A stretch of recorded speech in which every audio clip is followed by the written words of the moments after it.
Tao cài cái tiếng ấy, cái tiếng cười sao nó không cho tự động ta? Tiếng cười làm gì nó không có. Cái gì? Tiếng cười là cái gì nữa? Cái tao làm cho tụi bay phải vui chứ, tụi bay cứ mặc chợ ủ tao nói trên live không có nào cười hết trơn, chán bò bà. Để tự tao cười tao cho nó vui.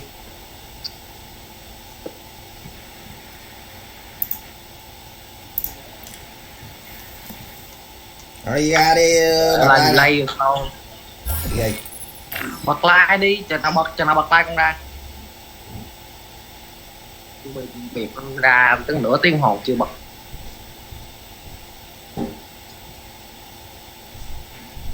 Rồi, bật năm nào đi. Đâu? Còn vẫn chưa thấy. Mày chưa thấy, Chưa. mày ra là mày thấy. Mày ra đi là mày thấy à? Đi đi em ơi. Thấy đang còn Hello mọi người nha.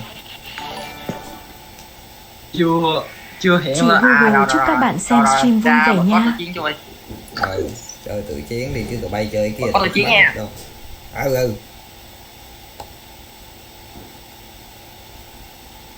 Ơi boss mê gái mời tao chi. Nguyễn Khang Lô. Hello bà cốt này mấy đứa ơi. Mấy đứa tranh thủ đá cốt lẹ lẹ mấy đứa ơi.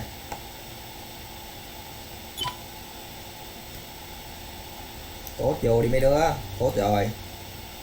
12053121205312 mọi người vô. Quốc định hello. Vô đi nào. Xin gì bà nội. Bay làm lẹ lẹ đi chứ. Cổ tượng ông nội thấy ông nội. Đợi phút lại thấy à. Đang show gì cái này cái. Nguyễn Khang Cốt. Hello Bi nha, để chúng mình Bi vô, thằng Bi tạ này vô. Đi đâu hết nó ăn. Bắn vài kèo từ chiến nó ăn à.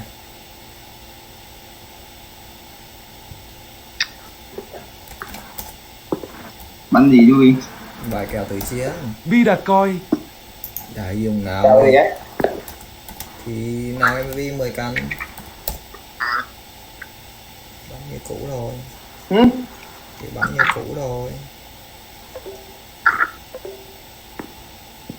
Hello ông già. Tụi bay xem like bị đá chậm quá phải bắt tao nhắn qua. Chú Bi 1.205.312. Ủa tao nhớ tao bạn kia vô mà nó không vô kịp à? Bị nó không vô kịp à? Bị tạ. Rồi. Cái gì? Anh kia nói gì?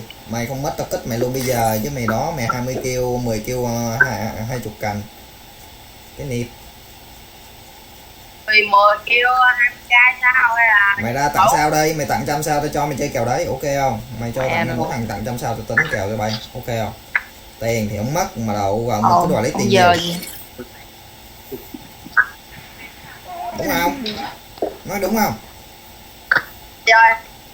Giờ mày chơi không? Không chơi mày ra đi. Mày chết. Cô đấy. Tưởng đâu không chơi tôi cho người khác chơi. Vô đi chơi à. Bé Diễm Hilo. Hello bé Diễm nha. Bé Diễm kìa. Bé Diễm chuyển sữa. Vô.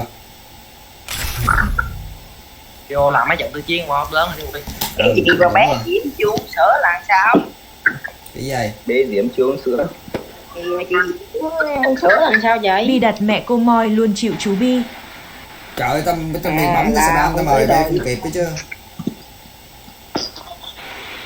Tụi này nó đá nhưng máy bay thì sao vô được? Tụi bay nhớ nào lụm được gì tiền này cắt 2 trận rồi vô nghe. Rồi thằng nào chưa lụm thì cắt 1 trận, ok chưa? Bi đặt quá moi đâu mà vô. Bay xe ba bay vô chi. Ok chưa? Thằng nào lụm tiền thì cắt 2 trận, thằng nào mà chưa lụm tiền thì cắt 1 trận, ok. Cứ thế mà làm.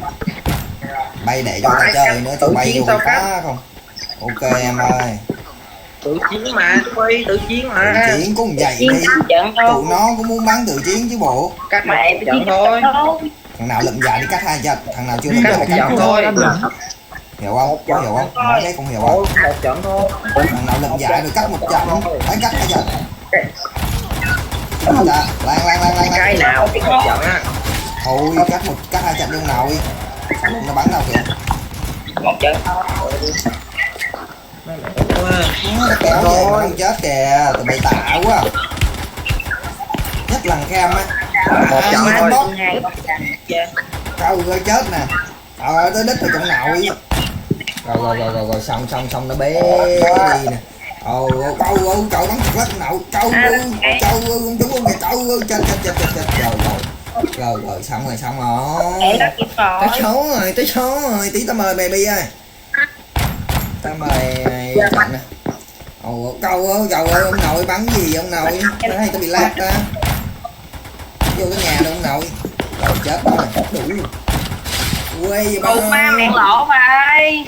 14 máu kìa. Vai lồn. Vai tức ma mẹ lỗ vai lồn. Thôi mạng mày giống mạng tao đâu có gì đâu khóc. Trời ơi mạng tao bắn cũng đầm 800 nè. Còn bay bắn chừng 300 chứ nhiêu. Đợi xíu với ơi. Làm cái trò mẹ nó nổi luôn á. Tí còn một slot nè. Ôi Cắt trận rồi.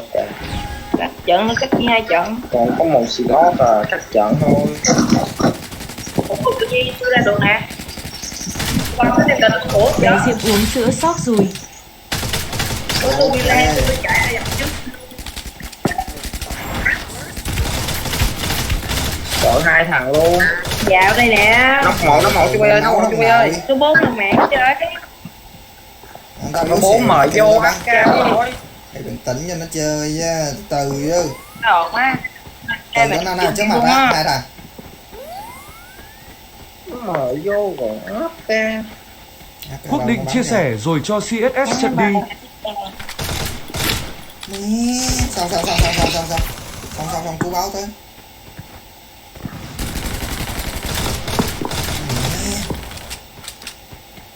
Chú ơi, yếu xìu rồi, luôn đi.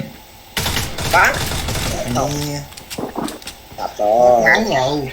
Đi ra bò luôn đi. Thành võ anh có thật ngòi đời cô anh.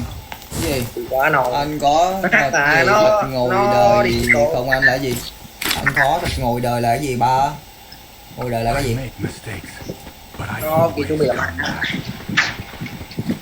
Làm sao? Thành võ anh có thật ngòi đời cô anh. Ngồi đời là gì? Hỏi anh tao có thật không à? Ngoài anh với đầu người vậy đó. Lai sao người vậy đó? Ma cái lạng mạng lỗ thôi. rồi. Ảo internet hay Thôi mạng tụi bay chắc tầm 300 chứ nhiều, mạng tao 800 nè. Tao còn bắn được, tụi bay bắn được. mẹ Trời đất. Cái gì vậy? Tao kéo. Sao tao không thấy người? Ôi trên nóc thằng nào ấy. Bao lâu? Trên nóc á. Xuống rồi. Một thằng xuống ngay này. Nó đẩy vô mùa đu kìa. quá vừa Mày đẩy đẹp vô. chỗ. Ủa thằng Khang đâu rồi? Ai làm nè? Thằng Khang lọ đâu rồi? Cứu đường nè. Đây vô. Chồng đang sao rồi? Mày Ở đây nè. Tao. Chồng rồi, nó vòng. tao gạt cho. Cái vòng đằng sau. Tao bị lan kìa á. Má lại cho nó kêu được hay vậy? Trời, số bi mà mày. Lại nghe lại. Số bi mà mày. KS là chùm mà. Má lỡ quá. Trời, má mày học tiết nha. Ồ, mấy thằng này học bài không chịu học bài đi mai kiểm tra gần nó thằng nào đi. Dạ, bông thì tính mất dạy nữa. Cái gì? Ông thầy làm sao? Này ông chơi ông mặc ông căng không bắp không phải nha. Cái gì ông thầy ông rủ tụi bay chơi Free Fire hả?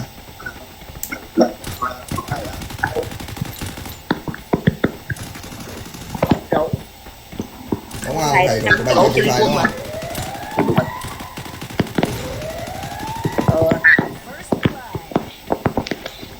Tụ má trên đời thì con thầy kiểu đó cho tôi ngồi. Nhảy xuống luôn trời. Còn thằng nào ta? Ôi nó đụng cái tía nó liền có kéo phải được rồi.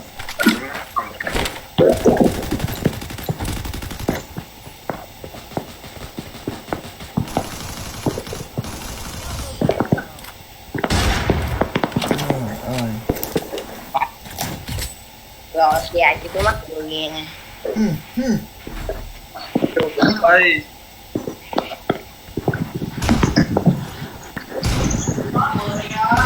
con mắt được kêu mà tôi rồi Mẹ đây học chúc qua con tiếng không Anh có cách chẳng nào nha chú ơi. Cái gì? coi cho bên Nào nói gì? Con học chúc con không có cách chẳng nào đâu á. học tiếng Anh luôn thầy. Mày phải cách chứ. Con không kêu Mày kìa. chơi rồi. Thằng kia nó mày không, cái gì mày không kêu thằng nào đi. Mày vô làm ta hả? Cái gì kìa nhanh đi. Cái gì nữa? Giờ mày vô mày bắn đi. Bắn chưa được gì ông kêu cách sao? Sao cách? Tôi còn đã có nữa chứ.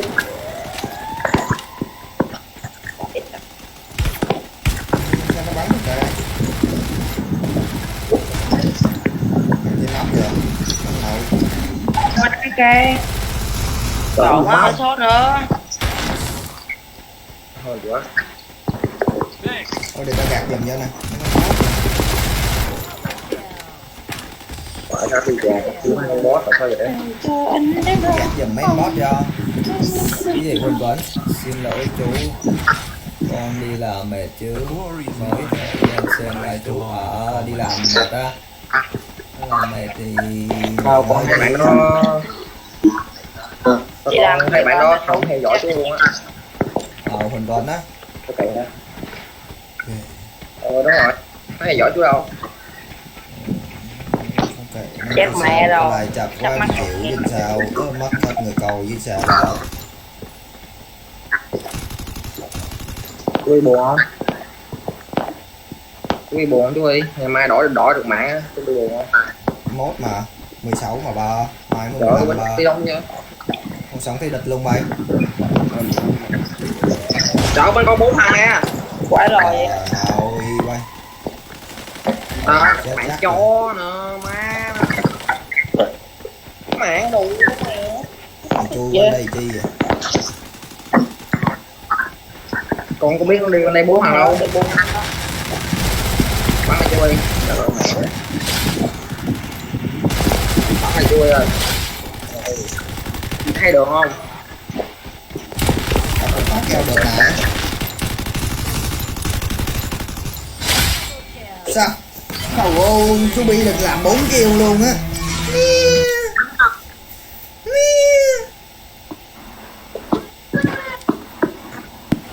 Chú Bi làm 4 kill là hơn thằng Cam mà đúng không? Thằng nào vậy? Thằng nào MVP vậy? Trời ơi, Khang được 3 kill làm 4 kill là hơn thằng Khang này. Còn mất tiền luôn, mừng quá.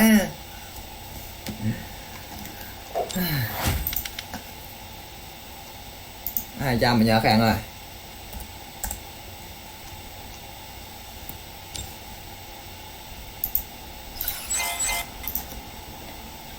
Rồi 200 rồi nha.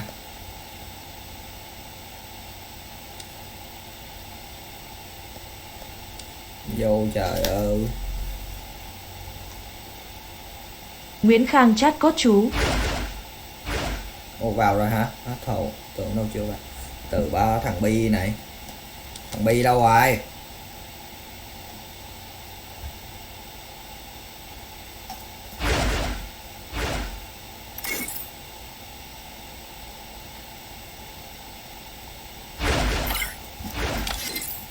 Thằng Bi này mời nó không vô nè, không kêu vô tao bật cốt à. Đồ khủng ngô nha. Quên 18 18 412.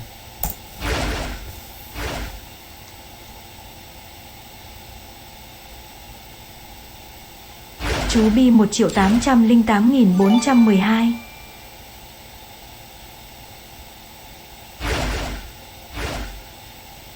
Lâu. Xe này. Mất trong gen rồi.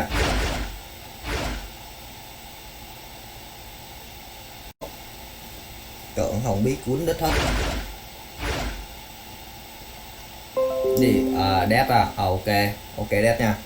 Thằng Bay lấy tao mời nó không nghe. Nguyễn Phúc Tao mời nó Dio vô đâu. Ghê vậy. Làm gì đâu ghê.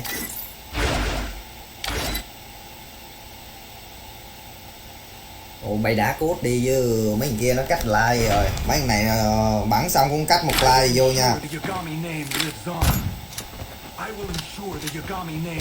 Nguyễn Phúc ván sau mời cháu chú ơi. Bay đá đi. Mời cái gì? Mời một dáng thôi nha.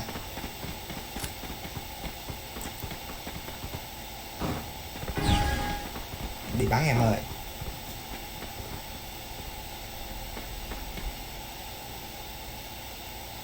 Đúng rồi. Đi bắn kìa.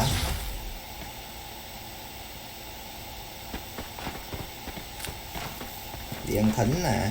Một thằng của thính.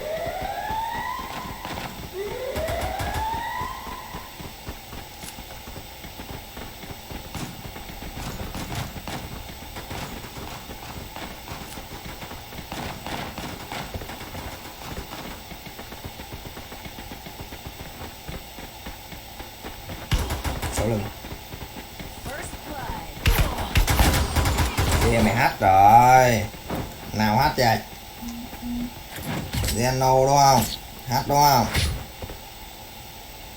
The glory is mine, but I still honor the fallen. Có gì thằng. Hack đúng không? Zeno kia mày hack đúng không?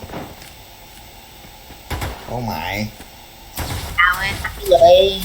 Mày hồi bữa bà hát vậy? Mày xài phần mềm thứ ba đó đúng không? Đâu hack đâu, xài phần mềm thứ ba rồi đúng không?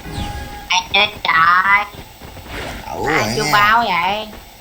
Tí tao chắc ID nó tụi bay ra tố cáo nó coi thử bị bay à không nha.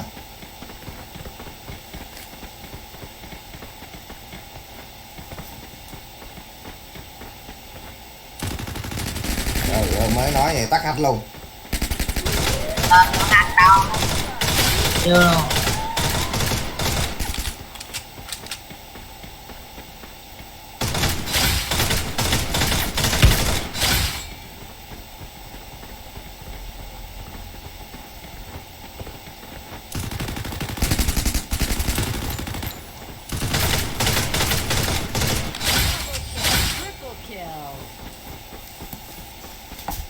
Chạy hả mày?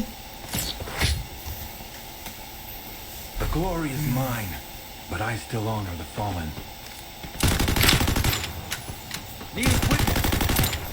Chơi kèo chưa? Chơi con chơi kèo. Hết kèo rồi, mua chiếc súng hết kèo. Ai chưa báo vậy trời. Kèo gì tầm này. Bắn mày bên cho bên kia thở hả mày?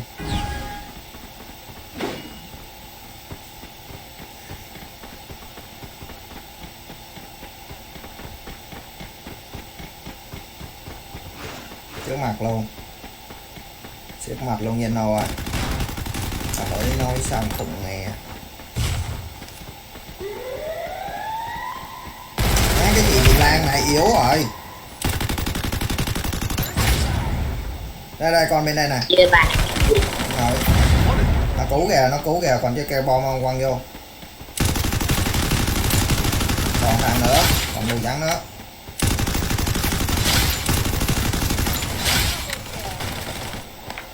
Bảo dưỡng đi, sau lưng đụng nào sao?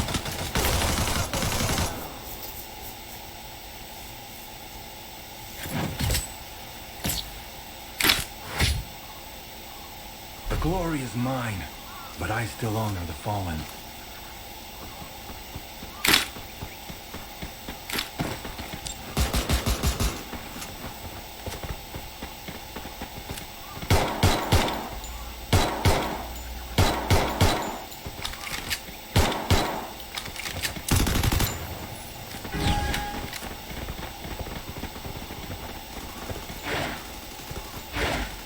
Ôi, lấy keo đâu biết đặt keo đâu lấy trời.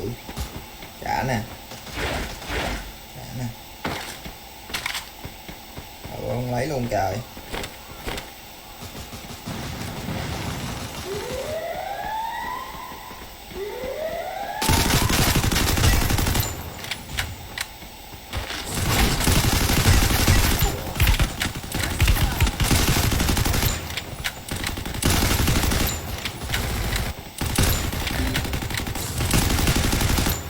gì vậy? Còn thằng bên đây nè. Cứu vậy? Ngộ không này, ngộ không ngay đây này. Ngay keo này.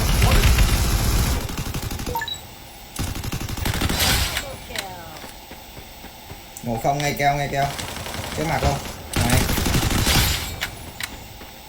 Cô này kìa ơi, cô được. Kêu Diễm cứu rồi. Được, Chắc ra cái đầy rồi sao không Lê? Rồi cứu mày. Ai? Còn đi khen tham cũng được. Đừng ngồi tham với tiền bạc cả đó. Không phải The giấy glory đâu. is mine, Phải tham but I với still bài. honor the fallen. Không tham thì còn cái nếp. Lấy keo không? Keo, cho keo. Need equipment.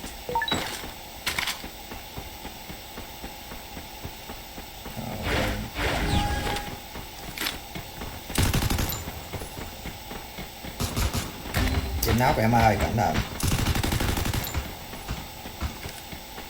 Mày ngang ngu mẹ luôn.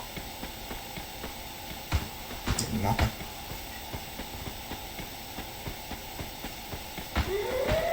Thanks. Rồi bắn được kìa. Lạng vãi. Chết. Gần có đây em. Sau lưng.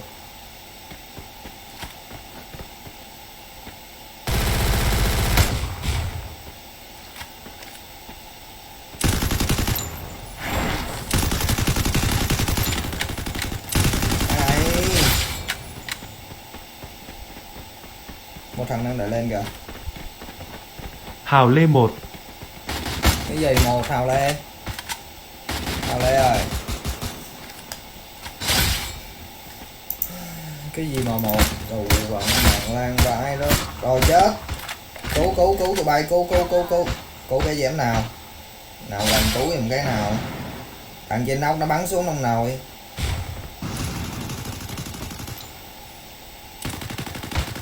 Trên nóc á, tầng sinh thượng á. Đó. Rồi nhớ tụi bay, nhớ cách cho tụi bay. Nguyễn Phúc Phán sau mời cháu Diodet. Diodet.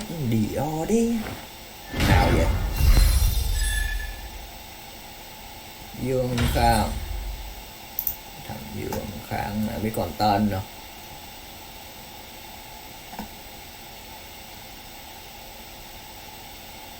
Ủa? Dương Khang nè, bữa lấy rồi mày.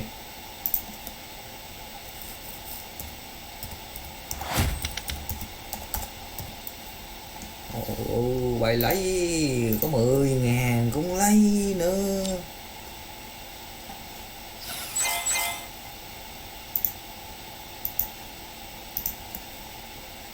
Rồi ra đi ông nào đi. Cuối like tao mời vô. Diodet đâu rồi nha.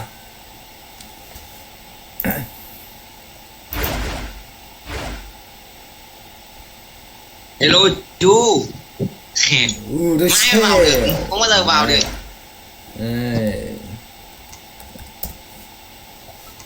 Ủa thằng Batman ai mời nó vô vậy? Lo Batman này đi còn ra đang có nào. thêm mời dọn. Tao mới bấm code xong Con- mày xào chó mày. Ông nội này nữa. Mời nữa hả? Quán đông kia chơi chú. Mày chơi mày mời mày. Chắc tao không mời mày luôn quá mà đét á. Nó vô nó chú vô. Tao cho mày ra luôn à. Thôi Cho mình để có trò mấy xem lại đi. Tao vừa bấm code xong mày đấm nhìn thấy mày trong đây rồi. Đấm cho bây giờ. Tao chưa bấm code xong mà mày đá code rồi gì? Chào chơi. Rồi cho xem. Con hiệp bài ấy, con chơi giấy hiệp bài gì. Đang học bài với chừng. Nó xem like lâu rồi chú ơi, cho nó thêm một ván đi.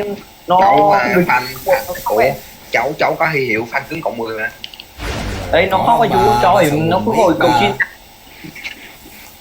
Nó cầu xin cháu vào ấy. Fan cứng cộng 10. Cháu tới đâu. Ok cho ăn cho xin lót chú ơi. 30 Có rồi lấy. xem like được đâu. Rồi Duy Khoan tích lên 20 lấy. Mời kìa. Mày thấy tụi nó chạy ra. Mày thấy tụi nó kéo ra. will ensure the Yagami name lives on. mưa đêm đấy nha. Biết rồi. Nhà chứa một mét thôi. Kha Kệ chú ơi, thằng này cho nó chơi một slot đâu có sao đâu. Nó cái này đâu giờ nó không vào được. Không ngồi chìm thì sẽ mời luôn. Rồi. sao nó không xin, không có xin nào không xin. Cháu nhưng mà hào lên mà. Mày bấm số 1 thôi à, tao biết Mày mày đi, nó nói không cái có gì. mồm mà chú, nó ngu, nó không có mồm. Đâu Nó tao ngu, bị nó làm không có mồm, thế mà cháu. Nó ngu, nó không có mồm, nó cứ gọi cháu thì cháu bảo nó xin, nó không xin thì thằng này. Thế nó đòi vào chơi. Có mồm.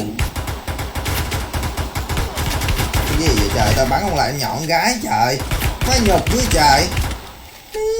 Bán thắng ơi. Cô ăn son. Cú bằng mắt, tao tới nơi rồi ông nội chém mày kìa. Dịch này. Rồi 1 canh 3 cái nào, làm phát qua highlight nào. Mày để 1 máu mày xuống mày bắn nó mới sợ chứ, mày 1 máu làm gì. Bì. Kia nó còn liềm cái chết luôn thì tấu hài. Tụi mày khỏi lấy giải, trời ơi kìa, hai Mày thằng biết ông tôi nội. là mẹ ngao mẹ. Ôi bắn chết giọng đầu trâu Không được, rồi thôi. bị gái bắn chết con cá luôn. Con cá luôn, nó bị gái bắn chết rồi. Bó gì đấy. 10 cầm cái gì C2, cái gì 10 cầm. Tụi ấy đi dắt đấy mày thành lúc 20 à, 10 cầm hôm nào đi ơi. But I always come back. C2 á, C2 á, rồi 10 cạnh 20 đưa tên này. Nghĩ gì sao, tao không có tiền ăn mì gói mà tụi bay đòi 10 Thôi, 20 cạnh. chú Bi giờ chú Bi chơi là tính theo chơi một kêu 2.000 quá hợp lý luôn. đúng rồi, từ chuyến 1 kêu 2 ngàn sao tí rồi chú. Muốn rằng đưa tao trăm sao tao cho thêm 1 kêu 2.000, ok. Ngoại cụ á. Cái gì nữa bắn 15 kêu rồi, làm Ngoại sơ cụ. sơ 15 kêu được 20 cành. Không có chơi được 1 cân 4 đi, bay chơi 1 chứ. cân 4 không? 1 cân 4 dễ quá. 1 cân 4 Chắc không? nhận gọi con bà lên chơi. Con bà. Không nóc kìa. Đứa nó giúp mình tao sao tao bắn lại. Nó đông gì cho. Mà mình non thế. Non 3 14 thằng nó 3 thằng nó mình non. Đó con chưa được luôn ngu. Thấy chưa? Kìa nhảy xuống nha. Mẹ nó con Còn đen luôn. Mấy cái bot không win được. Một cái này cái được chơi liên tiếp chú. Cũng có nhìn đi mỗi thằng cách quán. Cắt Chơi một tiếp phát thì đi. tâm. Nào lấy dài đi cắt 2 Ôi, phát. cha nào Ra Chưa chuyện lấy người chơi dài không? đi cắt 1 Ra phát. chuyện người chơi không? Ra chuyện người chơi không? Ra chuyện người chơi không? Đúng rồi, ai đâu chơi liên tục. Em bố láo. Ok. Dead mày không biết anh có gì hết. Anh chơi liên tục thì ai chơi cho lại. Người ta chơi phải nhường cho các người trên live chơi cùng. Mày đạo lý thôi. Chơi đạo lý con thôi. Lam lúc này chơi mình chú nhỉ. Đúng rồi. Bố láo. Mày Đá, có không rồi à? Đạo lý ăn. thôi. Tôi cắt luôn hết bây giờ. Chơi mình. Chú Bi miễn là khách hàng được không? Miễn khách hàng được không? Các anh đi. Tiếp hết thằng nào ngay động của con Lam thích luôn. Thích chú nhớ nhá. Khác người Đúng rồi, con lại có thằng cái thằng nghe động thằng có bắt man. làm gì nhau. Đúng rồi thằng bố láo man. Con nó dám tự sai ra. Bố láo man dám sai khai ra chú tí không? Gặp nó thích luôn. Bố láo đây. Nó dám bố láo nó khách chơi. Không được anh em trên live chơi cùng. Bố láo. Đẩy gần đây này. Đạo lý thôi.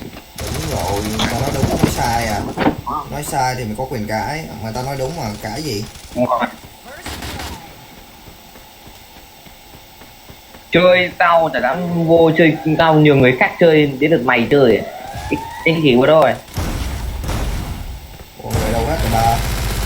Đâu mất hết vậy.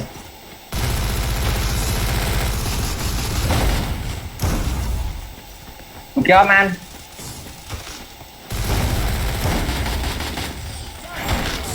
Trời ơi, không bắn được cái gì luôn ta. Buồn dễ sợ. Gạt quá biểu, gạt quá móc mắt liền cũng rồi. Cái đấy mà. Always Đi come kiếm back. tụi nó chui hết vô hầm. Mỹ làm sao Nó mang nhiều bên nè. Hình như lát bà mon tao đầu cơ nha. Đã chú của tao cơ nào? Bà mon. Bà mon cái nịt đê bà không tạo đâu. Bà không có ông như vậy thôi, bà cái like khoảng tầm ấy cái 8 dưới họ mà. môn nào bà nào Tao mới hỏi rồi. bà nào Mon đại gia ngon ngon. Bà không biết là đại gia nhất, đại gia. Chú cho mấy gấu không? Bà mon cho mấy gấu.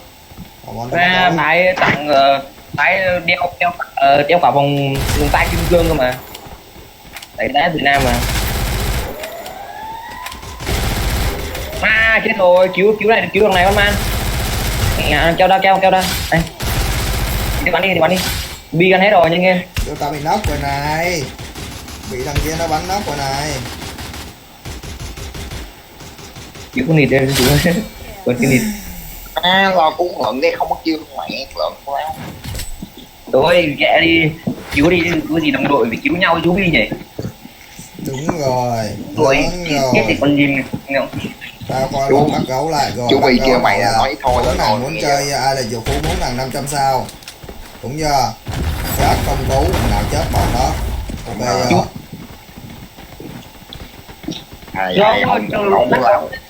Cứu lật mà làm gì mà không được cứu. Tao có cần tí tao gửi lại cho bắt gấu cho coi không? Cãi không à?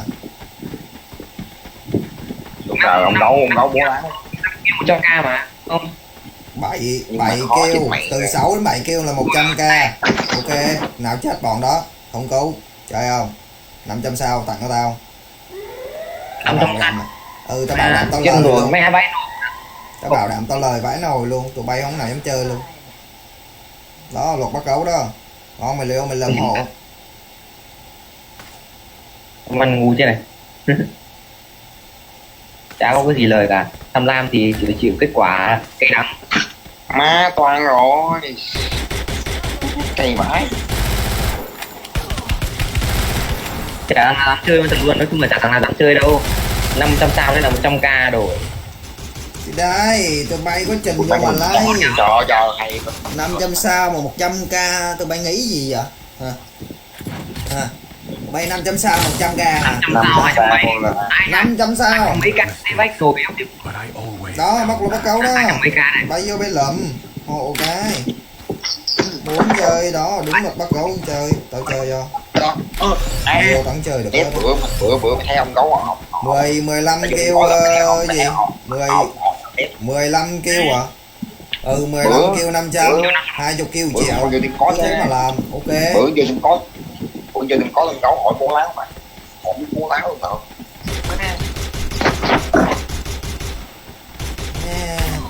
Lạc. Trận này sao chơi tụi bay lát dữ trời.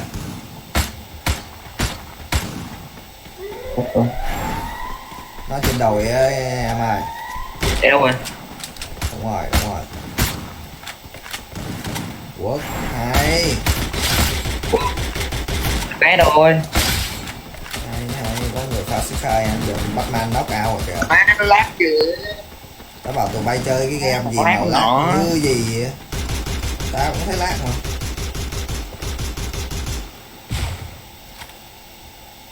Được lên này. Nó lên này kìa.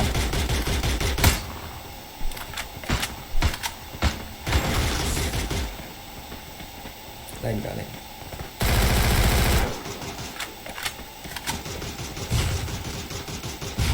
Điều kìa, vãi nùi một máu ạ. Không lên được. Mày đẩy nó đi. Giờ hết keo rồi nè. Cầm đẩy chơi ngu.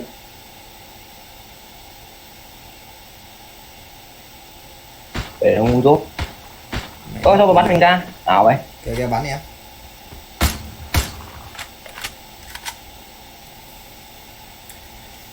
Gì? Như 10 kêu được 5 lít à. 10 kêu có 2 lít là mới 5 cái cục cút. Tao coi rồi. Có cần tao gửi lại cho coi không?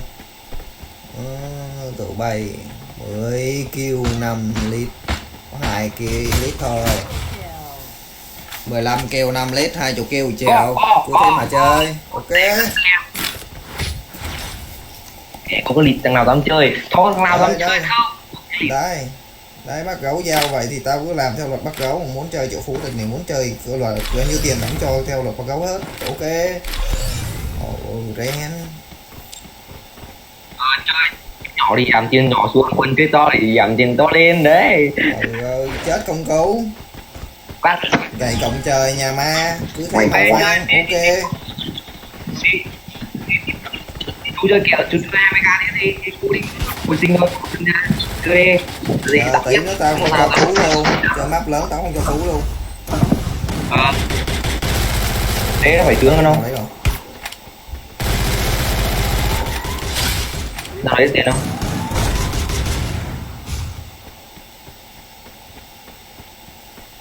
Nè, cô cứu xem thằng nào lấy được tiền, kỹ năng lấy được tiền. Đúng rồi. Kỹ năng vô mà hút. Ngồi với kỹ năng mới lấy được tiền chứ, không có kỹ năng để lấy tiền nịt gì. Ủa còn thằng đâu?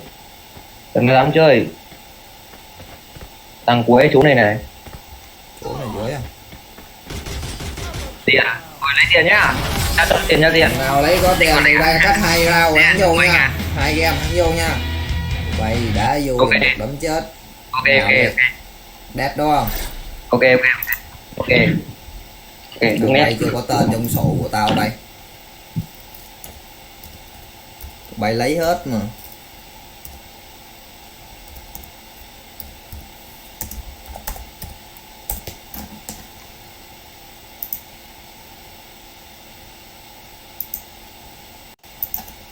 Rồi ra đây. Gì? Ồ đó cô cũng chỉ là boss. Good. The Yagami's name will live onward. Gì 40 kêu 2 lần là vậy ông gỗ bán nhà. Bay vô mà lấy 40 kêu 2 lần. Bay dễ lấy quá. Ủa người vô đâu mất tiêu rồi. Hai anh kia đi ra đi ông nào ơi. Alo. Alo. Cắt luôn. Thì Đã ra đi làm ăn vừa đầu. rồi. Ồ, Thằng Bat thì Cho giải chú. Batman thì cắt 1 chân, còn Death thì cắt 2 chân. Bat mới lấy giải rồi. Thì ra đi ông nào. Rổ đấy phù. Tự Có cần đâu cất ra không? Cái đây. cho giải. Thằng Batman đi học đây. Đó, học bài trốn học. Nhân giải đi chú ơi, cho giải đi chú. Rồi trao giải luôn hả? Lấy luôn hả? Có 10 Tôi biết ngàn rồi. bay lấy luôn hả? Buồn dữ à? Lấy luôn lấy luôn. Lấy luôn. Ok trao giải luôn. Đợi 1 phút 30 giây. Mày tên là cái gì? Mày tên là cái gì? Tao coi có Tên là Nguyễn Gia Phúc đây. Momo đó. Nguyễn Gia Phúc đây, Momo đây. Cái gì?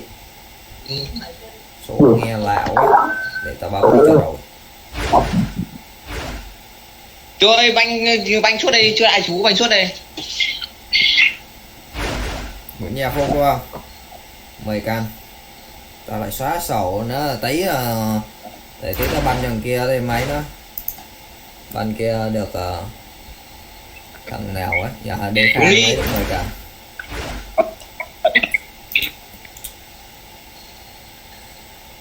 Đang chơi từ chuyến này mất tiền. Chơi mất lớn. Chơi này Rồi, sớm. ra đi. Thật. Ra đi. Rồi, nhân tiền. Đầu tiên rồi, ok nhá. Cảm ơn chú nhá. Rồi, Bye. ok chưa? Hỏi mình bắn sinh tồn đi cho mình đã có sinh tồn nào em yêu.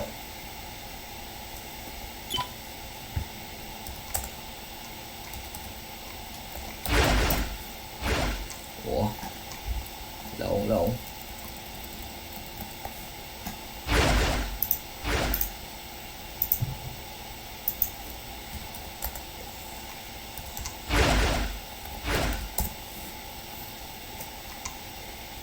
Điểm ơi.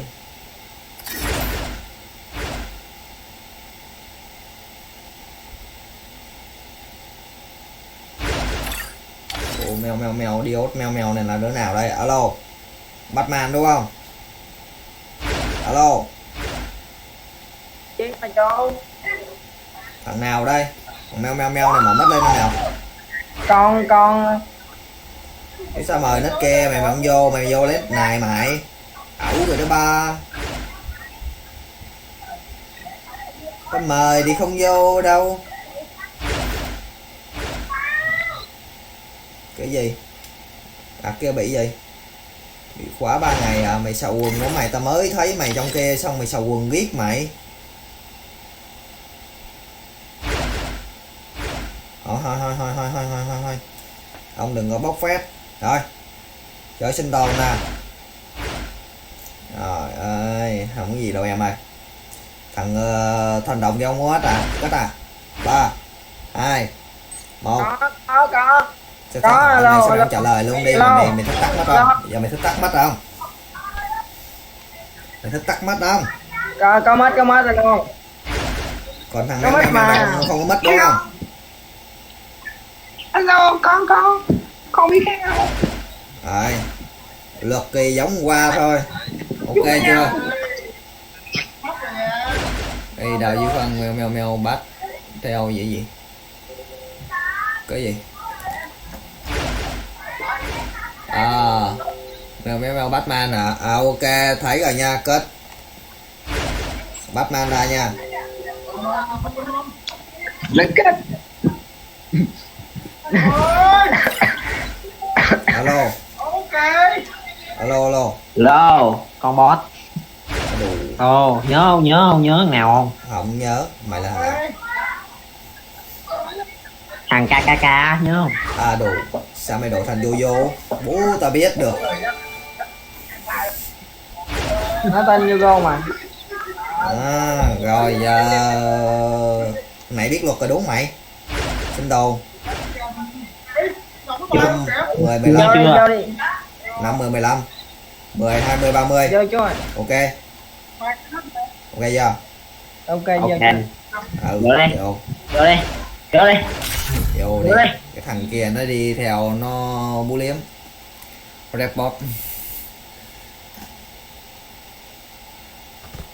I never wanted to come to this place. But Chị my Google choices không đọc were bình luận limited. nè. Chắc bà nội bà đi vắng rồi. Mạng yếu à, bà đi vắng rồi, bà đau bụng quá bà đi vắng rồi. Bà nội Google này. Lọ vãi nồi kêu lần đọc Google không giới hạn. Mà cái gì mà nó không chịu đọc luôn. Các bạn lọ.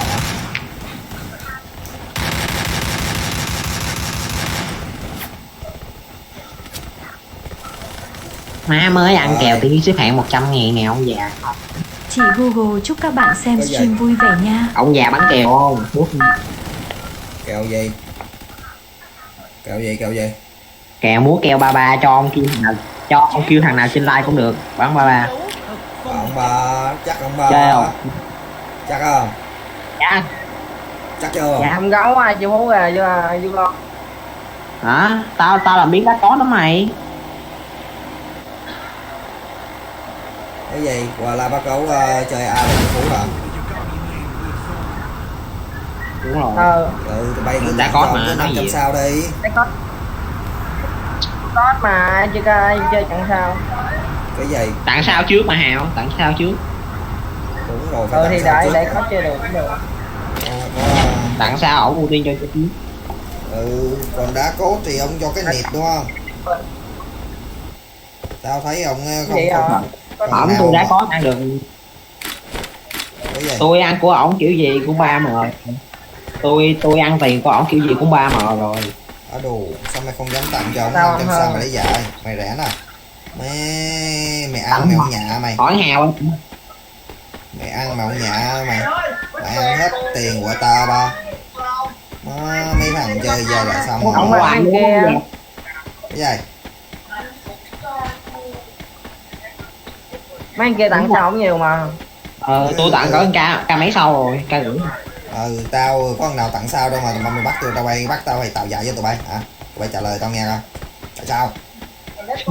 Hả? Trời ơi. Một khi ông gấu ông like, thứ ba trên người trên nhà có người nè. Kéo nó lên, ở đủ tao đặt cái ấy đâu mà. Cái gì vậy mày? Nào chết là không được cứu đâu nghe. Cho mày chừa. Ôi khô vô đâu thôi rồi bò Má không nghe tiếng Trương ông nội. sao mày chỉnh cái mất lên cái loa lên Không, đang bị anh bấm lớn gì bị chửi không già. mày nghe bức tranh mà ông già lúc giấc tôi không mất ông Cũng thích cái gì tại sao giờ kiểu gì cũng phải cứu một lần.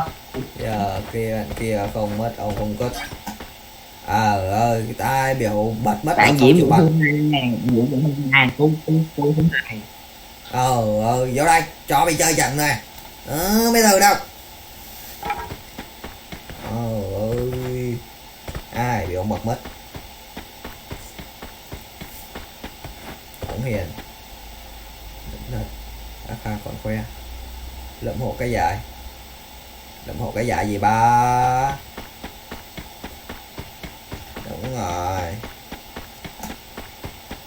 hết ván mời với coi qua giờ chơi được quả nha ok hết trận mời cho cẩn thận em ơi cứu hai người kia thôi anh này em khỏi cứu ôi một gram luôn ui ôi nó chạy lộng nhộng lóc nhóc kìa nó chạy lên cho em một thằng kìa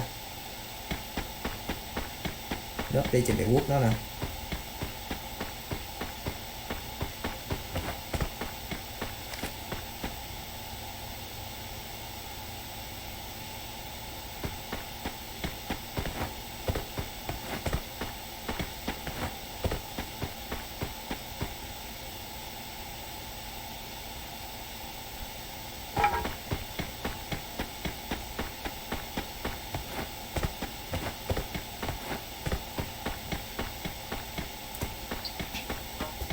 cứu đi bạn ơi, xuống cứu số 2 đi bạn ơi. ôi nhìn mặt nó em đừng cứu nó cũng được như anh này em không cần cứu anh đâu Cứu đi, cứu số 2 có xù mới cứu dòng nào đi không có xù cứu ai đi cho 45. Cứu số 2 đi cho 45 KC. người ta có cầm KC của mày á cứu nó đi em cứu ông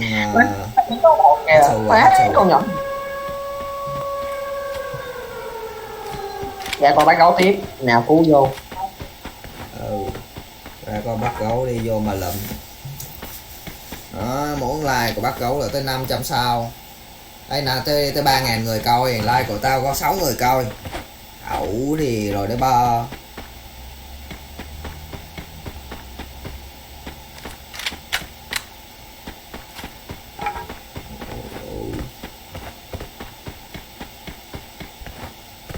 đúng không mỗi người coi thì ông già chết tiệt tôi chưa chơi với ông lần nào ở đủ ai nói chưa chơi cho chơi rồi bạn nào ơi ẩu rồi đó chưa xạo không có người gần kìa mày đưa xu cho người ta để ta đi cứu thằng nào cứu đi cứu thành đồng kia cứu kìa cứu kìa cứu kìa cứu tao lên kìa Diễm mày đưa xu đây mày bỏ xu ra cái thằng đầu bò thành đồng này nó tắt mất tí tao cho nó chơi nữa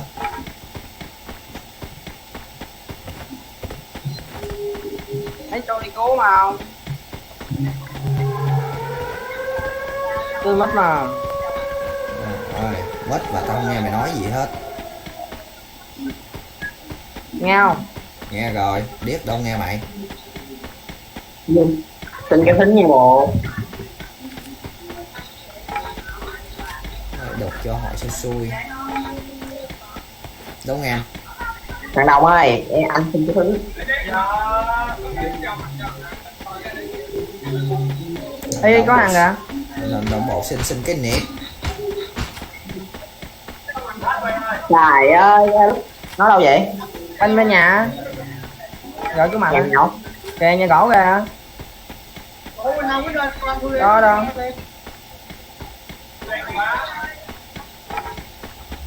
Nó chạy kìa. Ôi bắn như shit. Thua người giờ tao thôi. Bày tao luôn.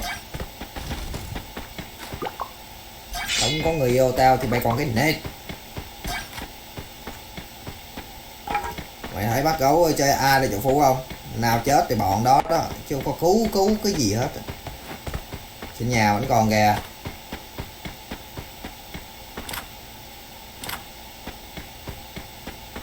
Rồi thành đồng sắp chết nữa rồi. Đủ ăn được rồi.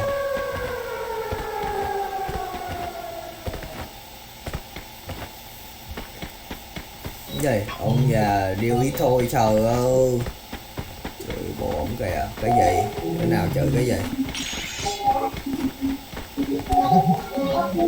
Ông già điêu ít thôi yêu rồi nào mấy má. Có ai là triệu phú không? Ông Bi. Ủa C2 hả? Tặng 500 sao đi C2 rồi. Cho bay chơi. Sủ quân. Bay sủ quân hả? Có ai là chị Phú không dạ? Gì? Dạ muốn xem like không? Tại sao? Chấm Ông hỏi, già. chấm hỏi. Cái gì? Ông già, có ai là chị Phú không? Cái gì? Chịu cái gì mà chịu? Chịu cái gì mà chịu? Tao chịu tụi bay hết bây giờ. Có ai là chị Phú không? Có tao triệu phú nè. Mà có ai là chị Phú không? Tao tỷ phú nè.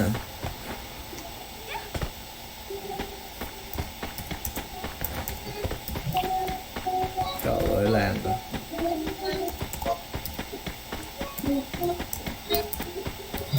Nó làm mà tao bấm chữ nó không thèm đi luôn nè.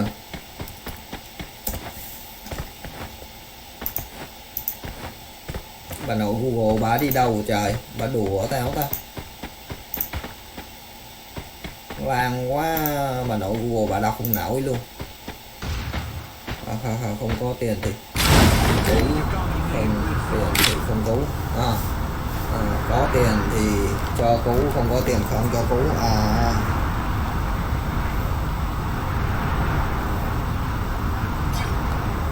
Chị Google chúc các bạn xem stream vui vẻ nha. Rồi khỏi cứu mình đó đi, mình nó tả quá. Này hát rồi, này hát này nè. Thôi bắn ông thử đá xuống cái này ơi, ông thử đá xuống cái này. Mày bắn lại. Ông thử đá xuống cái này ơi. Mày tố cáo nó đi. Phải cướp. Con có xem được đâu mà tố cáo, nó hát mà. Mẹ luốt cái đầu. Tao bị lan rồi này.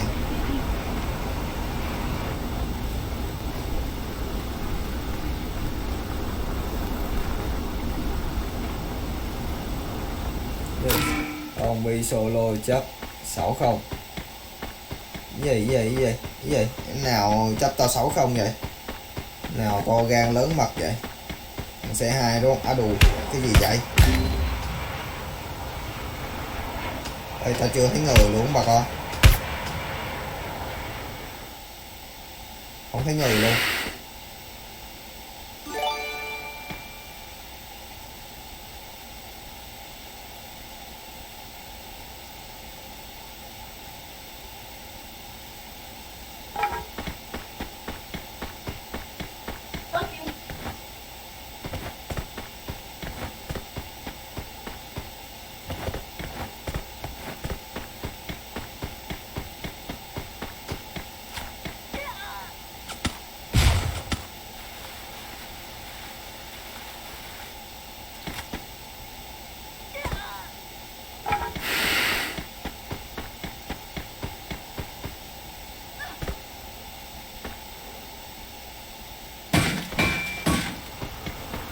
Ôi giờ mạng nó lan không ta?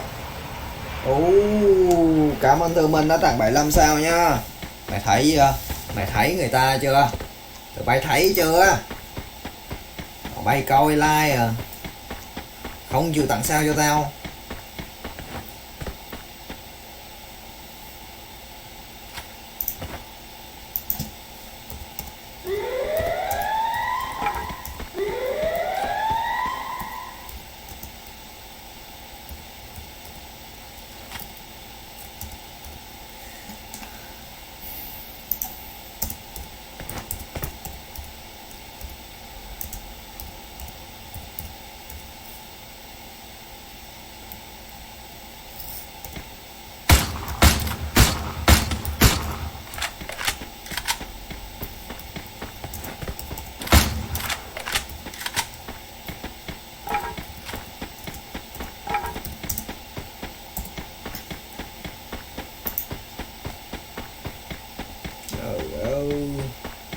quay chia sẻ đi, chuẩn bị vô chơi nè.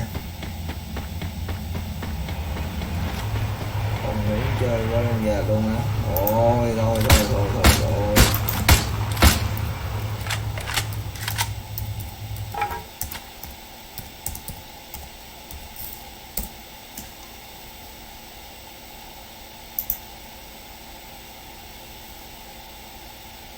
Anh em cái gì? Trên sao?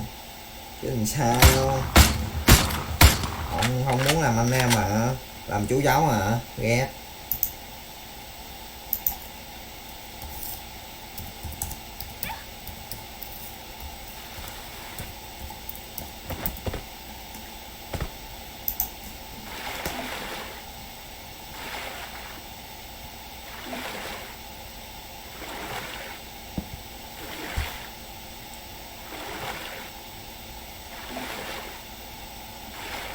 Rồi cắm Hà đã chia sẻ nha.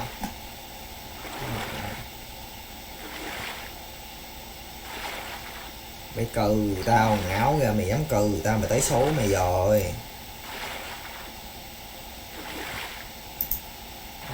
Mạng lan vai.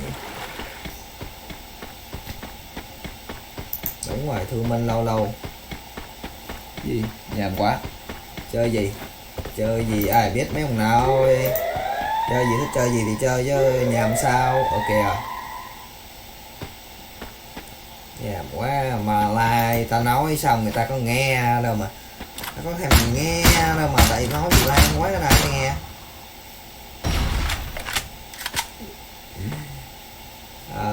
Trời. Chơi gì chơi thì có bắn rồi. Ok gì vợ chồng gì ba.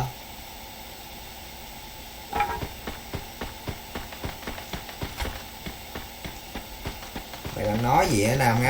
Ngáo vừa mày.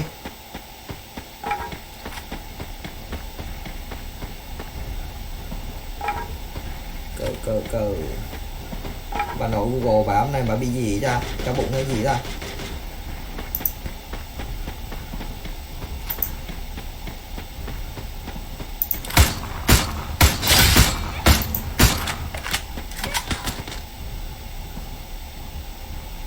Thôi ra làm cái mới. Chị Google chúc các bạn xem stream vui vẻ nha.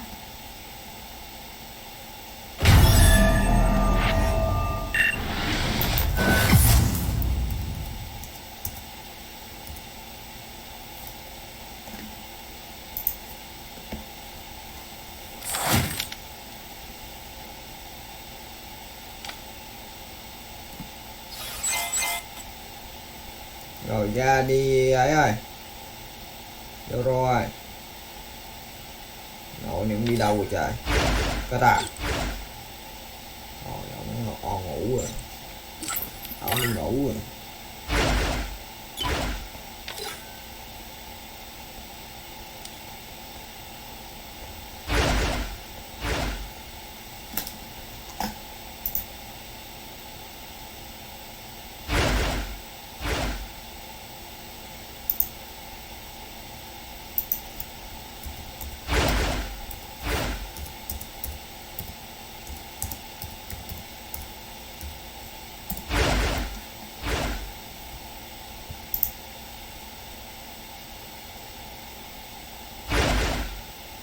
Gì vậy tụi bay?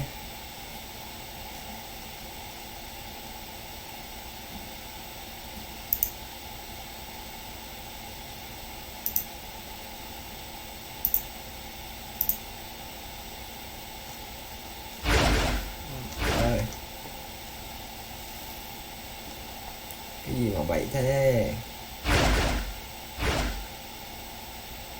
Ủa thằng Bi cái nó không vô ta? Tao mời nó không vô ta? Offline luôn rồi, phải cạnh nào rồi, vậy mà nó cứ ngày tôi nảy sinh.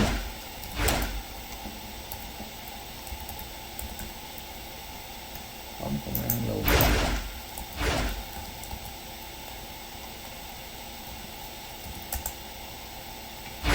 Ở đù, mấy mày sao vô được vậy? Hello. Joker mất trong Joker. C2 mất không? Mất tập kết hết à? Hai ông nội mất không? Alo. Alo. Không mất. Joker ta trục xuất đầu tiên nha, mất không? Alo.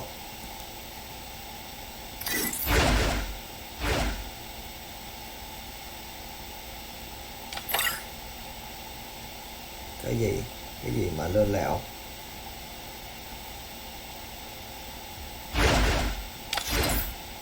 Hai anh kia mất trong trời, ta hỏi nãy giờ mày không trả lời mày. Rồi. Kia mất không? Alo. Chị viết rồi, mất không? Chị viết rồi. Mất trong nào đi? Alo. Ok, mấy thằng này nó bị cái gì ta?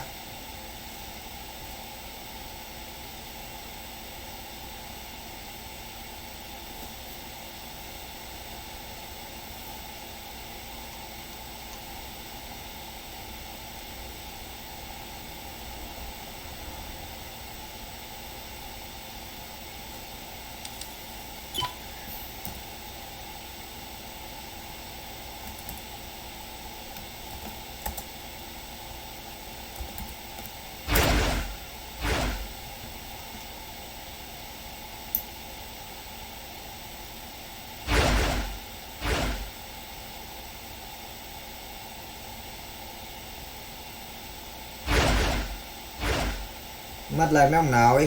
Ông mất được cất à? Có mất. Lo. Nghe rồi. Ông Doraemon kia mất không? Hàng Doraemon nó bị hư chú ơi. Ông hư mất thì cất luôn. Chứ làm sao? Điện thoại nó cùi, nó bị hư quá xịn, nó không có tiền sửa. Nó không có tiền sửa, nó có nhắm tiếng nói tiếng nào đâu nào ấy. Nó hư mất đâu, hư loa đâu, nó vẫn nghe chứ. Đúng không? Nó bị mất là nó vẫn còn lo nghe được mà. Rồi sao nó đâu xin đâu nói gì đâu cất à. Chào chú. Nó đâu có nhắn tin xin sợ gì đâu. Có nghĩa là nó không có. Nó nhắn tin ở ngoài nè, nhắn tin đi. Nhắn tin với ai? Không nhắn tin trong đây. Để tao trong đây tao ấy thôi chứ nhắn tin ngoài kia tao biết nó là ai đâu. Nhắn tin đâu? Cất à? À, thấy chưa thấy tin nhắn à?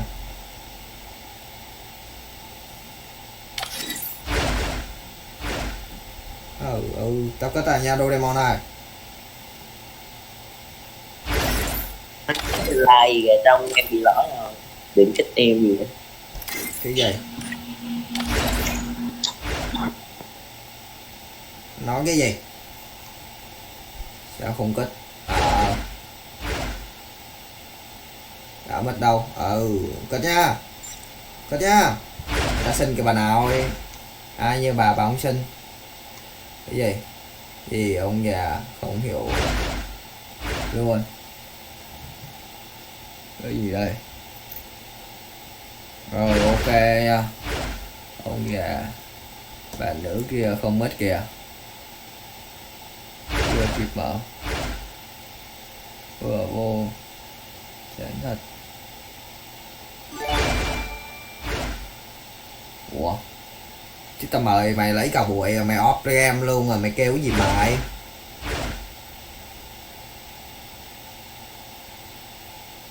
Em đây này, đừng có đem à. Rồi để nó chuyển cho ông Di Khang á.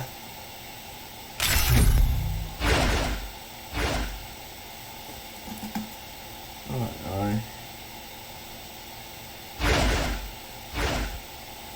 076 7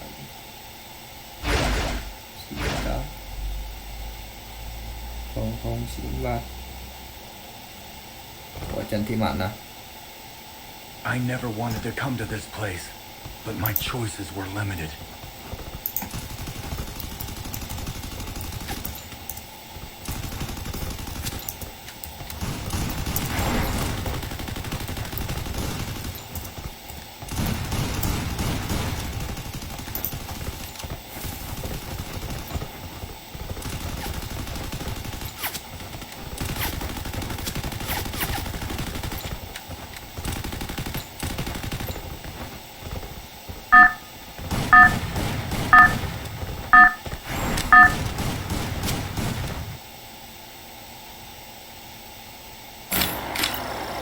Chế độ sinh tồn, chiến đấu thật phong cách.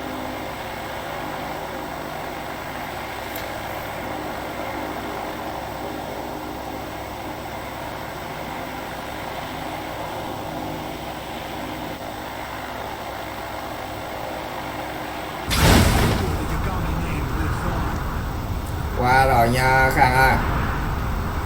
Bơ à, ok, bơ đâu mà bơ bà nội. Đây nè bà nội ơi. Bơ đâu?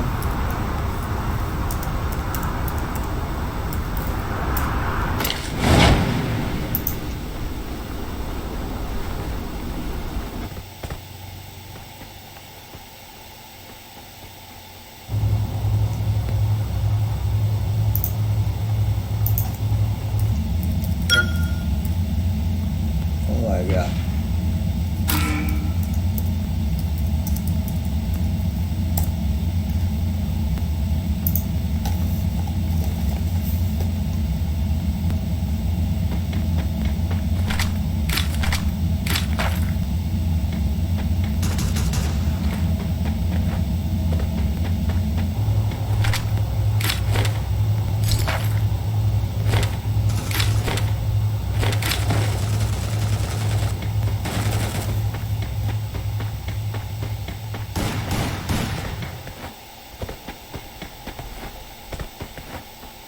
Dạ, có người hả?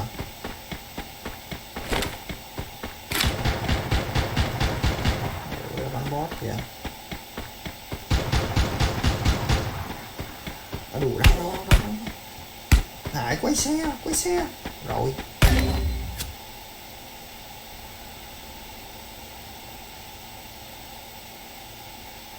Cẩn thận Diễm ơi.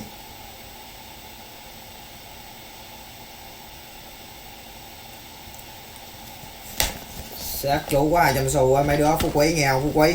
Trời ơi ông nội còn 100 máu vậy ông nội. Dạ chú ơi. Sát chú quá 200 xu á. Lúc tí mà bị chú tụi nó. Rồi ông già. Ông nghe tôi nói à? Nghe. Đang nghe nè bà nội. Trời ơi.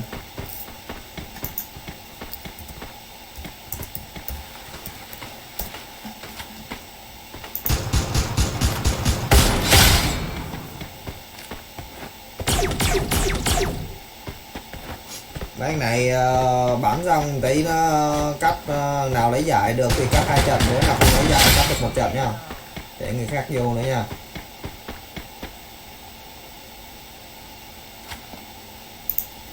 Rồi xóa cái thằng này đi.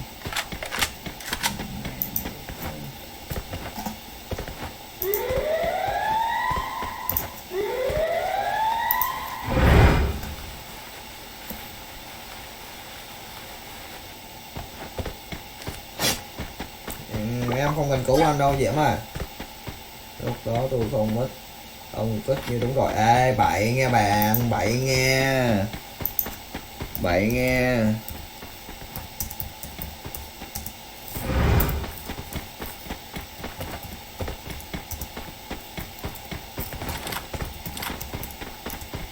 Ủa, bấm không được kìa.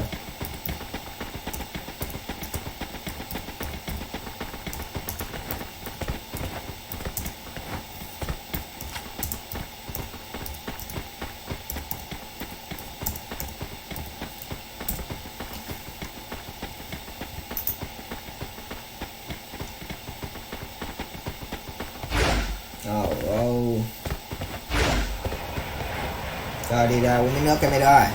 Đợi xíu nha. Ông nhà điêu dậy trời ơi, điêu đâu bà điêu bà ơi.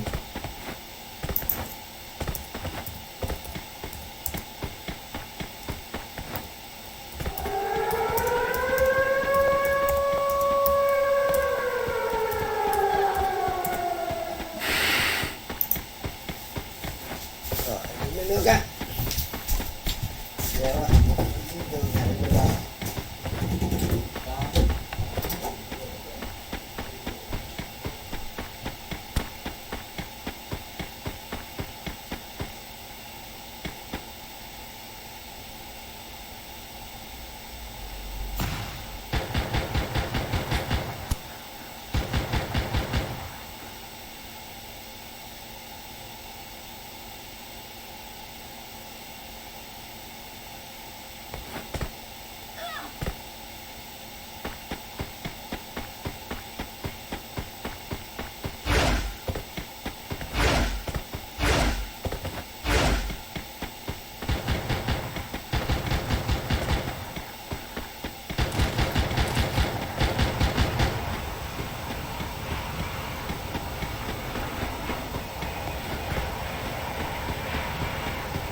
chở thôi xuống dưới mua keo, chở xuống dưới mua keo.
Điều gì mà điều.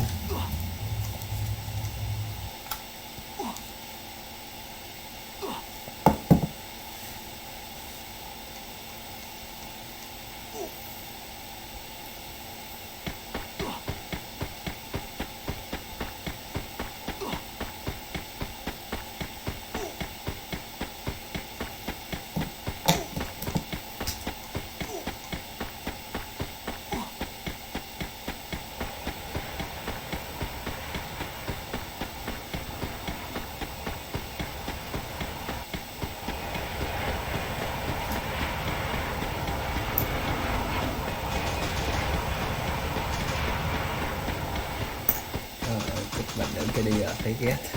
Đâu ghét.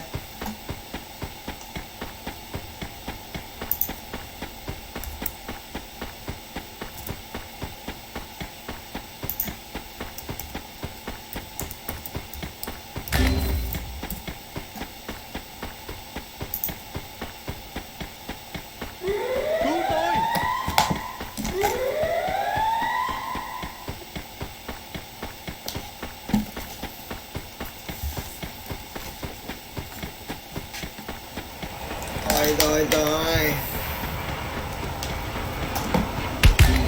Wow. Trong ổ Google phải đi đâu ta? Tự hiểu. Thôi, xin lỗi. Cái nào mà thấy ghét hoài vậy trời. Google.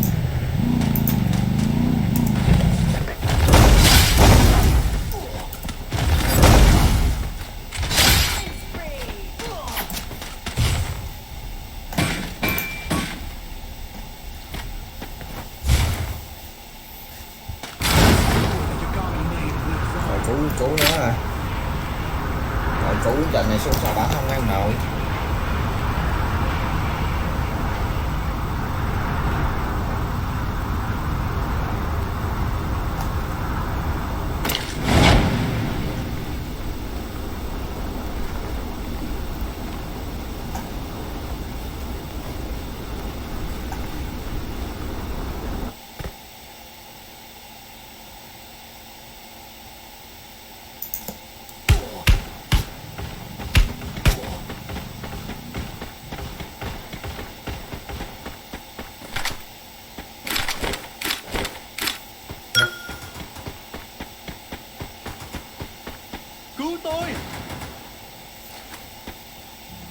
Chịu luôn không bắn gần chết tụi nó nội.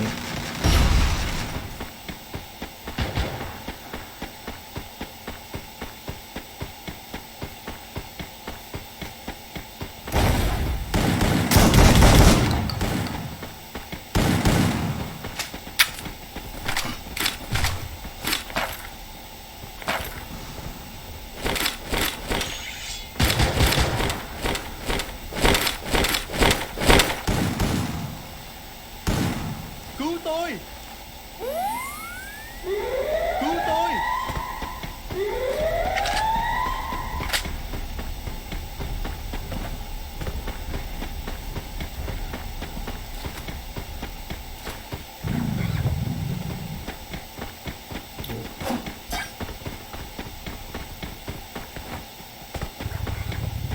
Cứu tôi!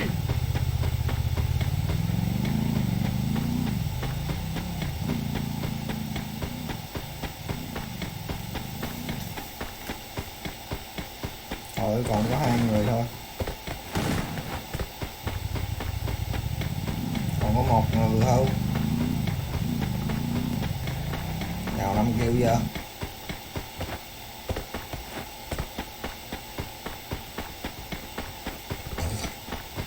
Dưới hầm không? Tụi bay xuống hầm chưa?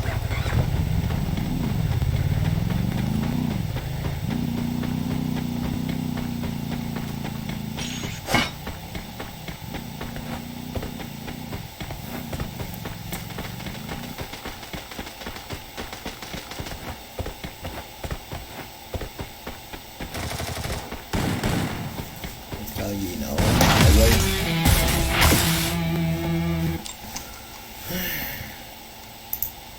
gì vậy?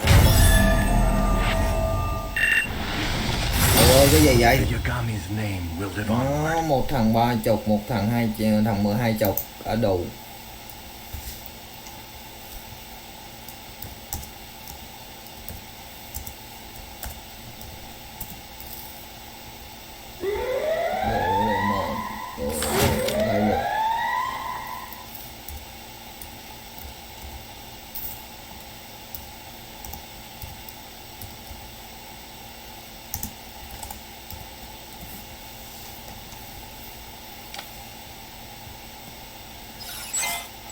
Alo. Cái gì thú ý cho nạp tiền qua đó.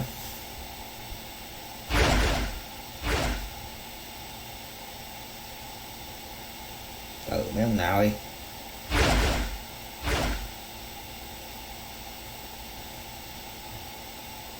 Ừ.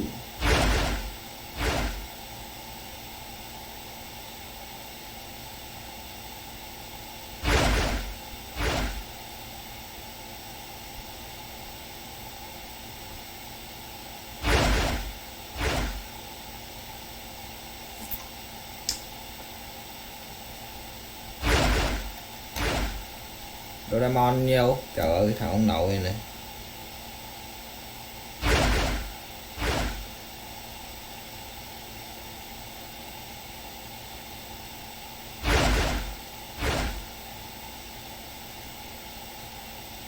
Doraemon nó có nhận tiền không trời? Ai bán qua dòng quý chứ. Alo.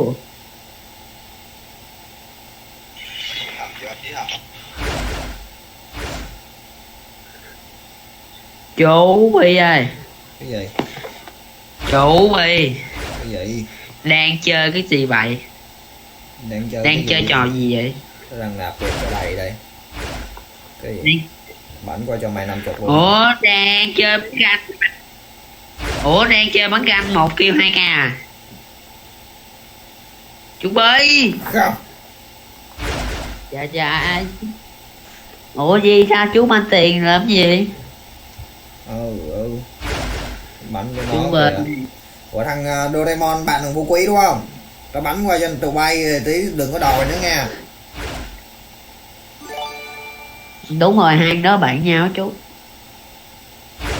Ủa chú Bi chơi gì mà chú Bi bắt tiền vậy? Chơi giống mọi khi. Chú Bi. Lô. Lô. Lô. Đâu mà nghe mày bị điếc à? Đang chơi cái gì mà bắt tiền vậy? Chơi giống mọi khi. 5-15. Hỏi đi. 5-15 qua coi nha Quý à, mày mất lên coi nào cái thằng kia. Mày giỡn mặt mày lấy tiền mày bắt mất là mày giỡn mặt à? 10-20. Rồi chú. 10-20. Có rồi chú ơi, đang ăn. Rồi đi ra đi ông nào đi. vô già hai trận nó được chi tiếp hai chú. Hai thằng bé lấy gại rồi, từ từ chơi sau chứ, để cho tụi nó chơi chứ. Tôi quên để xóa hai cái này đi. Con chắc được chơi tiếp thôi. Còn mày nữ kia có tay chân chứ đâu không đã y. Mày vô đây tao mời mày nè, nhưng ngồi bị khóc hoài. Đâu Thư đâu, vô đây. Thằng Doraemon là thằng chậm. Trời ơi, chú Bi đừng có mời nữ nha, mời nữ vô hai ngựa nữ khó bán lắm. Ủa Thư Minh là nữ hay nam như chú Bi? À biết mà, tao chưa xin được phay đâu, không biết nó lại. Ẩu rồi đó ba. Hỏi thì kêu tao có biết đâu, mày kia hỏi thì kia hỏi trả lời thì im nghe. Cái gì? Tem code trên like đây là đúng rồi. 5655012. Em nào sẽ vô đây? Đồ má em Đức Anh. Em cài vô. Ủa mày không chơi đích kia à? Này là thằng em của con cài vô là gì trời? Vô đây. Vô đây. Nín rồi trời. Dạ không thích bà nữa ghi. Trời ơi, kết nó ra đường tao ở đó. Tao bay ẩu rồi đó mấy ba. Kết là chú Bi mà đó, 1999 ha. Kết bà nữa ghi. Bay không vô đây.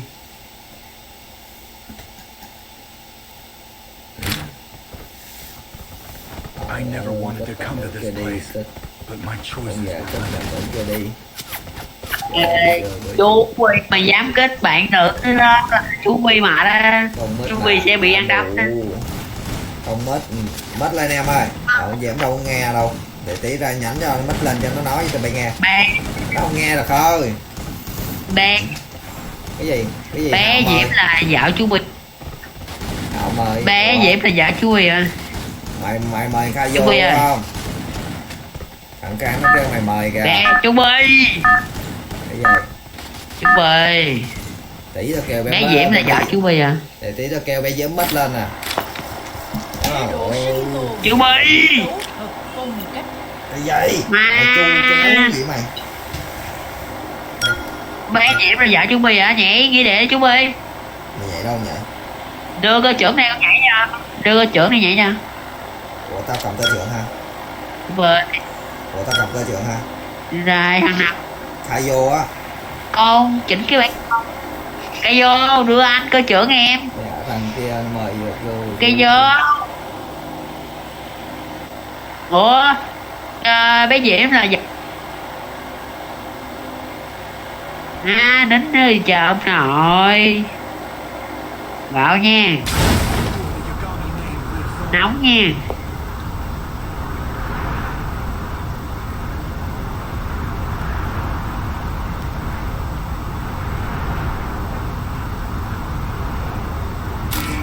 Cái giày tỷ thế ra kêu bé Diễm mất lên cho mày nghe. Ơi ông già này nghe má hỏi thì đéo trả lời, mẹ quạo luôn đéo hỏi nữa. Mày hỏi cái gì? Mày hỏi đi. Quạo. Mày hỏi bé Diễm là vợ tao à? Thôi không nói rồi. Hỏi hoài, có một câu hỏi hoài, hỏi cô khác đi. Trả lời từ đầu buổi đến cuối buổi rồi, thằng nào cũng hỏi hết trơn á. Quá hỏi déo trả lời rồi sồn lên. Nó hỏi từ đầu like đến cuối like mà thằng nào cũng vô không hỏi đâu câu nó trả lời hoài tao mệt. Con boss ngoài kìa, tao ra tao. Thằng nào cũng hỏi luôn à? Thằng nào cũng hỏi luôn à? Phải cứ rồi vậy là chết.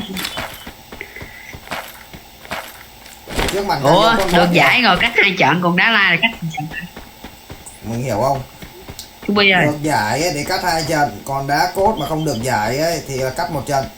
Ok, rồi đá vô tiếp. Ok. Ủa tao mới thấy nó đây mà trên lớp rồi. Tí sinh chuyện gì?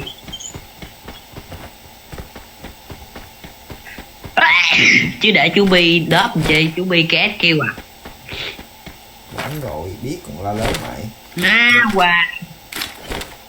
Quà chú Bi đéo mời luôn, quạo phải cứt. Mời cái gì? Mày có nói đâu mời. Mày có kêu chú hôm Bi qua ơi, xem nguyên like chú Bi cho con vô chơi tranh chú Bi ơi. Mày nói vậy ai không hôm qua cho mới mày vô comment chơi? xong. Mày comment xong là lúc đó tao đi ngủ rồi. Qua Tao đi giật ngủ cái á. áp. Hôm qua Là tao ngủ á. con chat là đừng mời à chú. hôm qua con chat chú Bi ơi mời con làm biến đá quá, con đá không có được đá hoài. Chú Bi bảo ok, giấy dán sao đéo mời luôn, mẹ nó nóng máu không. Nóng Lần không? sau chú Hồi đấm chú Bi luôn á, chú Bi láo muốn rồi đi. Giờ chú Bi biết sợ, chú Bi biết im rồi đó. Tao nóc rồi nè. Rồi thế Tao bị giật cái buồn quá nồi. Ông già hai mặt gì? Tỷ tao kêu bé đấy mít lên cho tụi bay nghe. Trời ơi. Tao kêu mất đâu chứ có gì đâu. ơi đâu ra sau lưng cái trời. Cây vô. Hồi sinh anh cây vô. Bé Diệp đéo hồi sinh con rồi. Hết xu để vừa hồi sinh ba. Rồi đó ba. Hồi nãy tao nhớ hồi sinh tao mới vô. Được hồi sinh mà quên. Nãy tao quên là nào chết là không được hồi sinh á. Giờ tao giao lực lại nha. Từ giờ này tận sau trở đi là thằng nào chết là không được hồi sinh nha. Muốn lấy tiền thì không hồi sinh, còn không muốn lấy tiền thì được hồi sinh. Ok.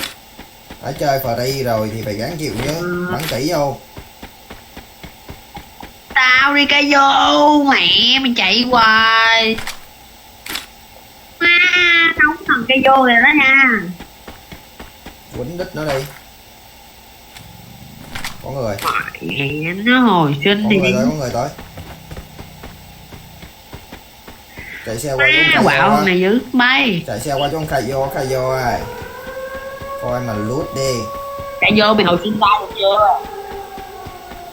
Mới có 3 xu rồi bé ơi. Nó không có xu. Này nó không có xu hay là nó không muốn hồi sinh luôn. Ủa tao nhớ lấy nó có mất mà sao này nó lại tắt mất rồi. Giỡn mặt đây. Mấy đứa mà không biết nói chuyện gì á, với tao chú cứ gặp chú kích đi. Chứ sao?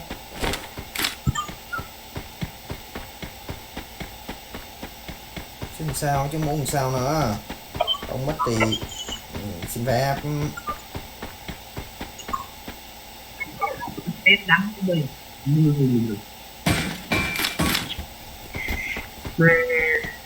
Thôi chị cay chú Bi nãy giờ đó nha. Nha. Ẩu rồi đó ba. Ẩu cái quần. Gì nữa làm gì cay tao. Trong khi đó tao đi cứu mày thấy bà luôn. Dán sau điên nào. Cứu chấm hỏi cứu à. Tao bảo có người qua rồi mày không nghe. Trả tao cái mờ với mâm coi. Bản đừng có nói xu không cứu bé Diễm kìa. Tao có 3 xu à, nào có xu chết tao rồi. Nói em không có xu. Ủa mày bắn được thằng kia chưa? Thằng kia mới bắn mà.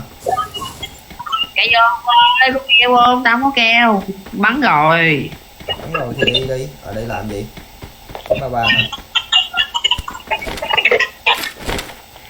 Ở đây bơm máu kiếm keo được không?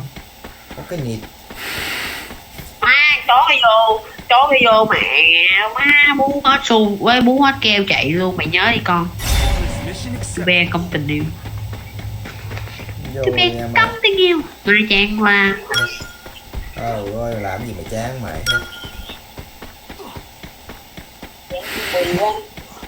Tao làm gì mà chán. Tao là có làm gì mày đâu mày kêu mày chán.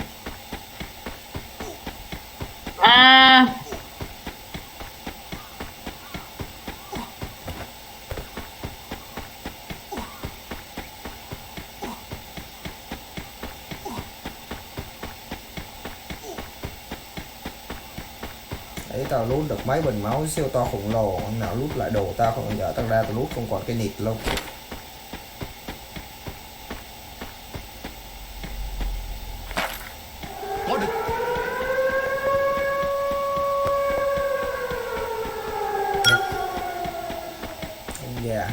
có hai mặt tí nào ở đâu. Vậy ẩu không.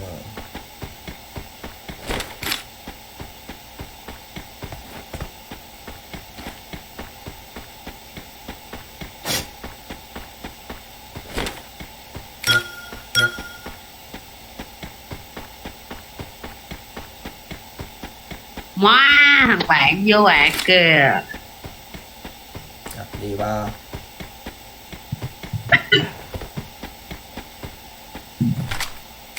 Tôi đi săn kêu thôi. Đi săn bây giờ thế này hơi tệ rồi đó.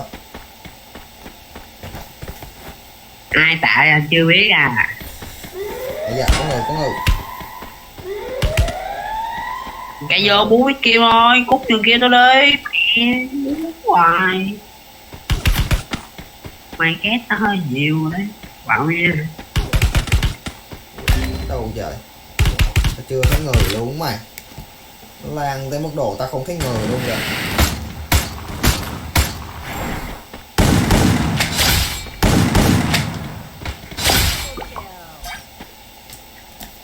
Quy tạo á. Thôi. Bị cái thế mà Cái má cha mày 2 viên sọt của tao. tao bắn 2 viên AC. 2 viên kệ mày, tao quất 2 viên sọt mới chết. Nói chịu quá em đi. Tao áp đây. Mày ao đi, phải không hả? Ao ơi. Mẹ kêu ao sao không ao đi. Má tốn tu hồi sinh chú Bi quá, chú Bi tạo quá, chú em. Ôi, ông đừng bóc phép. Có mấy xu rồi, có 4 xu rồi, có 4 xu. Hồi sinh 2 lần rồi đấy. Ở đó mà có mấy xu. Nhớ bé Diễm hồi sinh tao mà. Mày tào lao tụi bé Diễm có người luôn. Đâu để con qua. Thôi chạy vô mày đi bộ đi em. Má mày đi theo tao là sợ mày két kia quá nguy hiểm. Nãy giờ mày két tao hơi bị nhiều. Đang rồi. Không ổn. Lan rồi.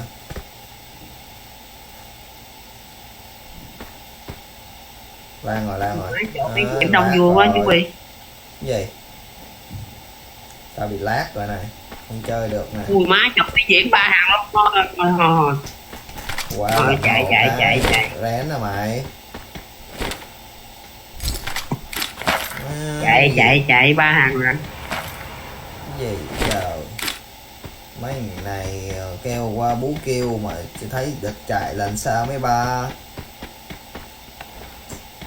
3 thằng nó ông già. Rén thì nói lên cân.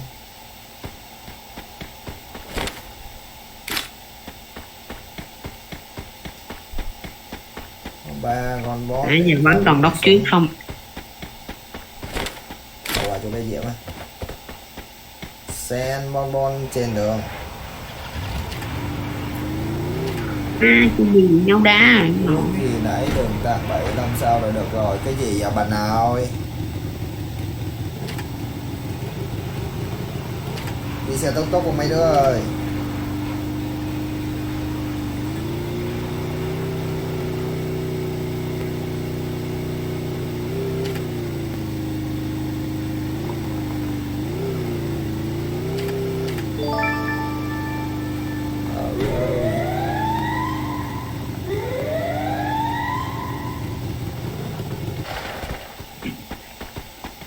Đồ nghèo quá chú Bi ơi. Đi xe tốc à.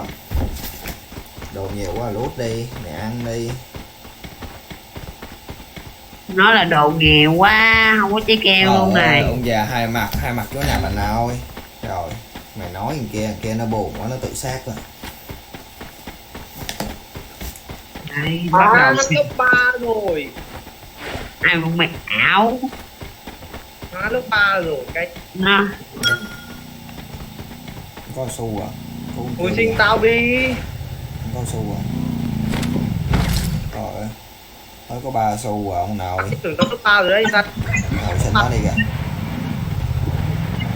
Nó đi mẹ kêu rồi đấy. Rồi sao trận này hôm nay nó không gay cấn như hôm qua nhỉ? Hôm qua mấy thằng mày bắn này gì chưa gì chết chết đầu tiên không?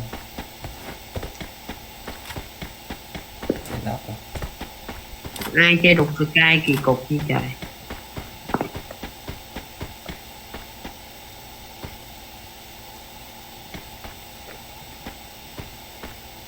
Dưới lên nè.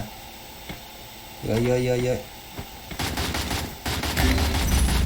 Gì đây? Đồng đèn luôn. Đồng đèn luôn kìa mấy thằng này. Dưới lên đó kìa. Rồi ăn hộ cái Nó mới đông quá.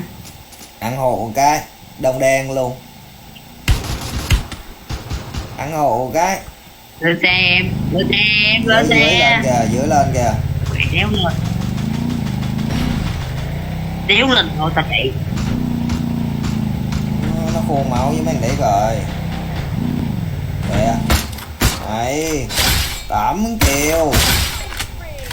Ôi thằng Bi ơi 7 kill trước mặt kìa, bật cầu ro kìa, cứu xong kìa. Khoan vô thôi ông nội xuống bắn nó đi ông nội, gạt đi ông nội, đẩy vô.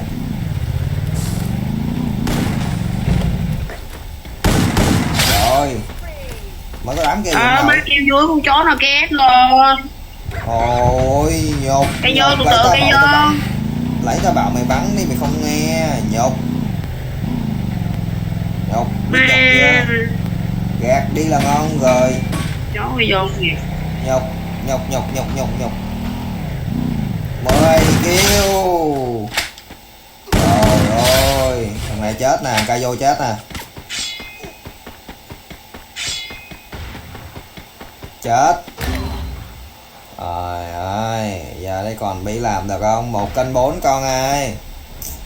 Thể hiện kỹ năng đi nào. Trước mặt Quốc đi xuống chinh tao đi, có xua chinh tao đi, tao 12 kg rồi. mày. Ơi kêu xe sắp cháy rồi con.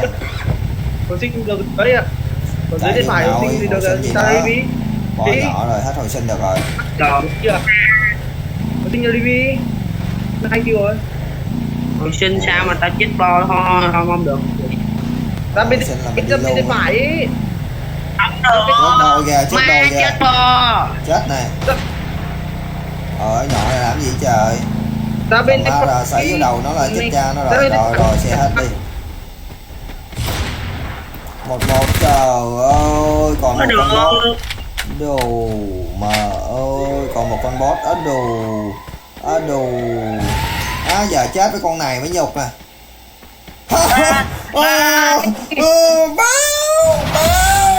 Mày chịu này luôn. Mẹ đụng mẹ ngu mày chết đây ẩu đéo chịu nghe tao đụng mày xuống ngoài đi.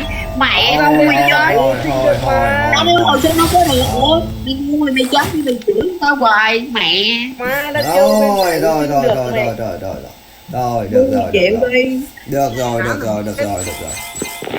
Rồi được rồi, nó ra hết rồi. Trời ơi mừng thế nhờ mấy thằng này. Này mất lên em.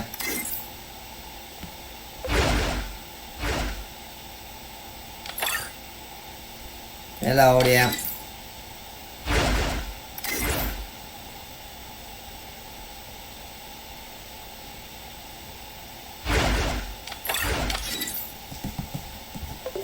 Gì đông nào ơi. Chưa tắt cái này à? Chưa tắt cái này à? Mở lên. Được. Sao vậy? Không.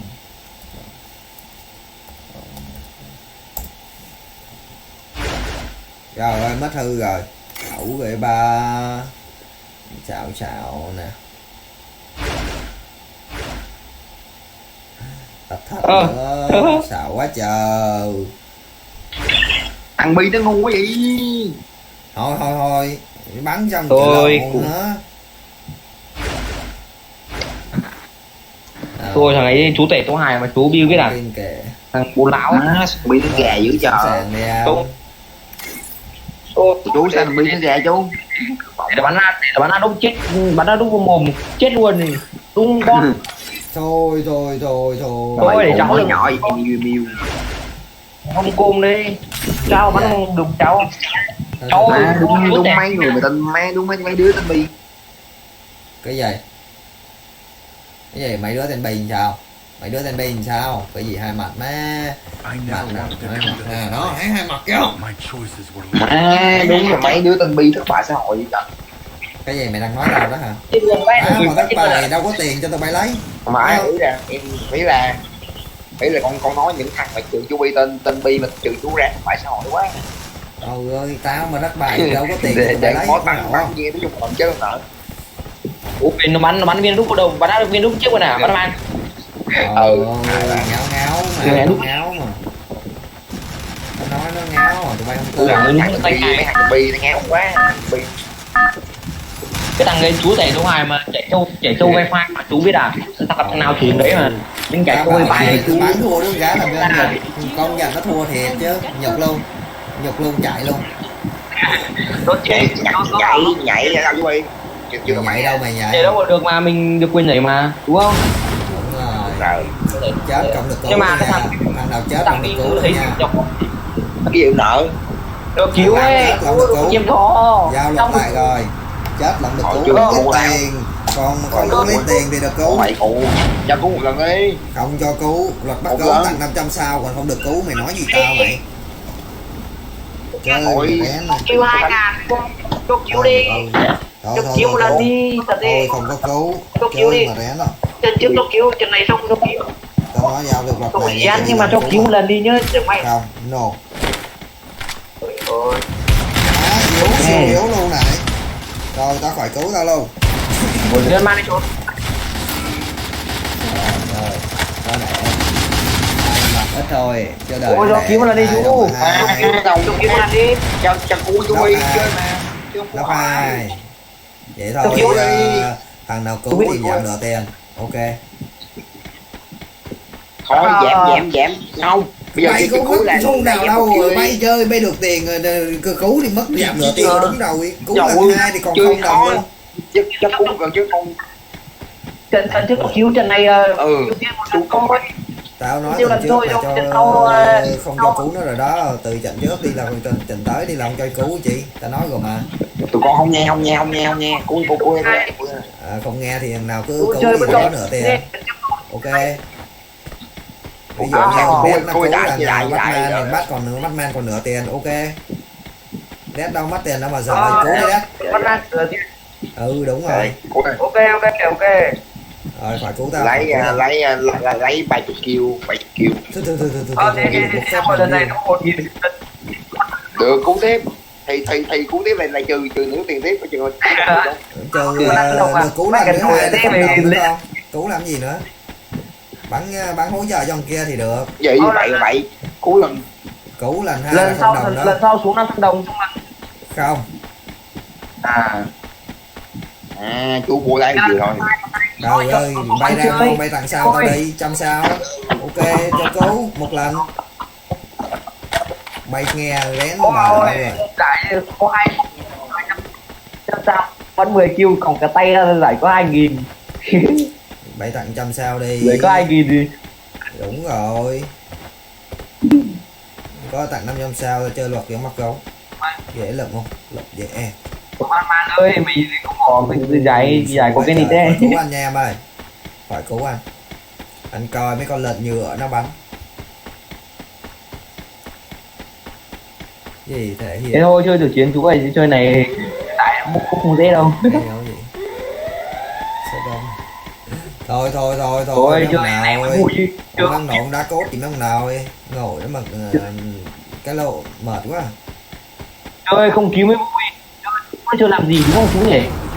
Cái gì đúng rồi, cái thể hiện Chơi vô thể người ta- hiện trình đúng không? Vô thể hiện trình là bắn không chết, đúng không? Không chết mạng nào luôn. Chết là thua rồi. Đây có một Tôi con vẫn man. Con man 10 kill là được 10.000 thì đâu đấy nhỉ? Giờ nó cover cho mày bán, mày ăn 20 Ôi. kill được 40.000, ngon. Hợp lý đúng không? Ôi ôi. Hơi ảo tưởng. Hơi xa. số hơi xa rồi.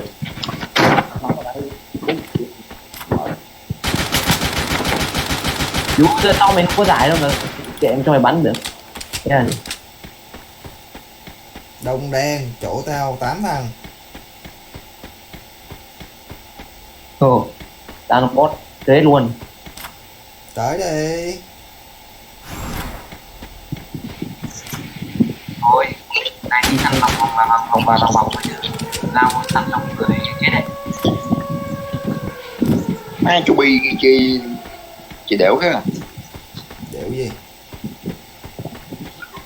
Chú Bi cho cứu chơi cứu lần đầu tiên không tính đi lần hai tính. No.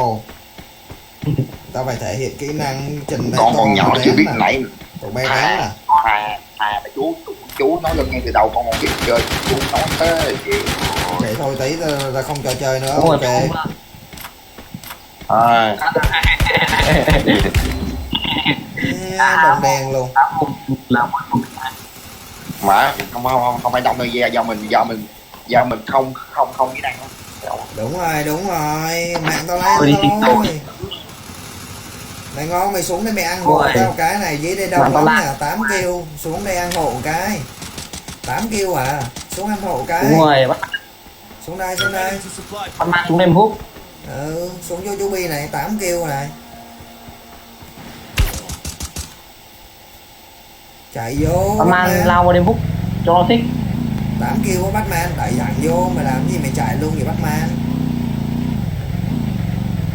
Bắt mang phải chơi chính một chú chơi lao vô thì người cái lao vô hút nó thì bây giờ thắng này không được. Rồi Batman thì bị gục à.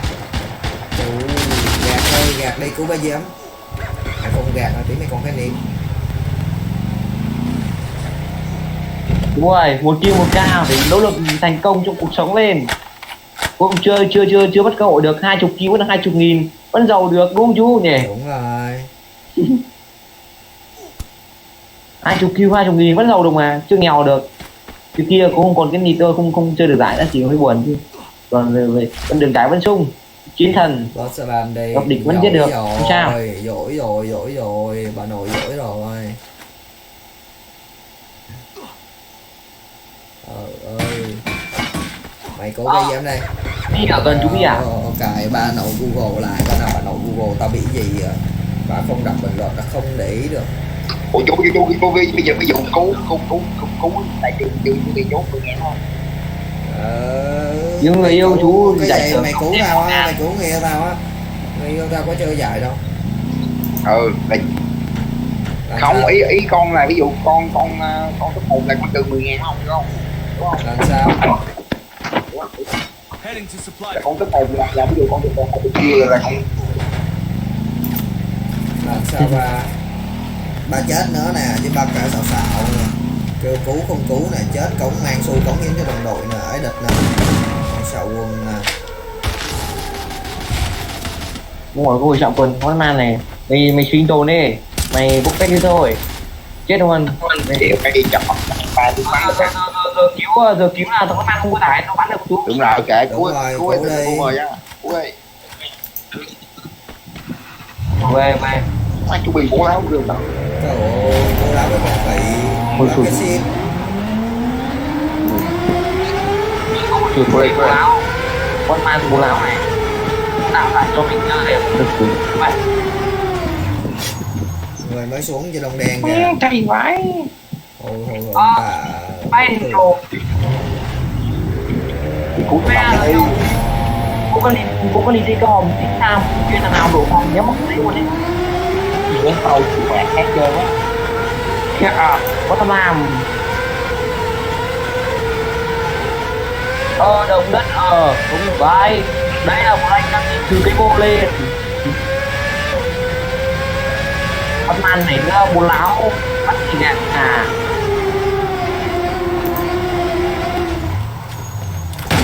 Đi cứu thằng động mày. Đừng anh ơi. Từ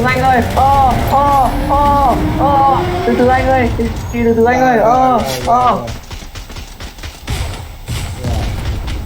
Ê thua man ơi sao?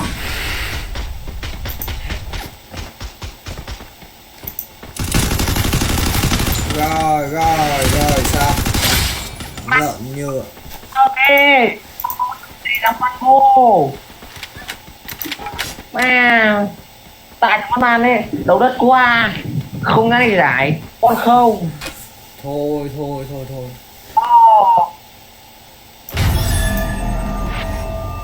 Được cái con bot. Lần sau vô lấy giải tiếp. Ôi chuyện cơ đi cứ anh em cứ anh em.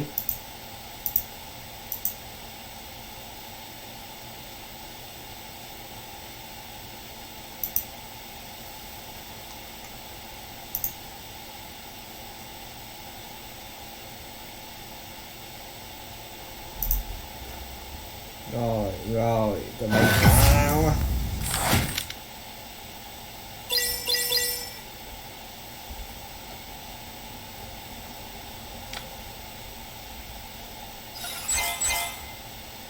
Rồi đã cốt vô này mấy đứa ơi.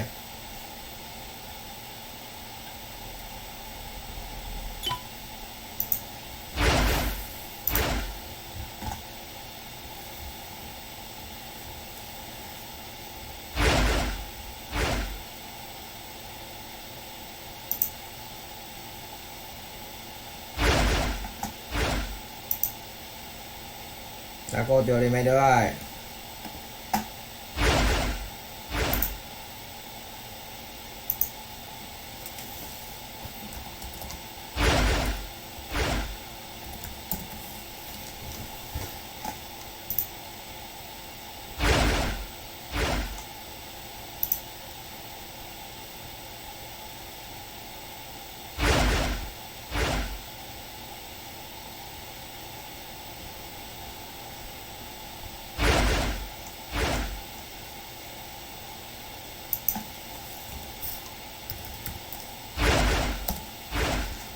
Nó tên mấy ông nào ấy.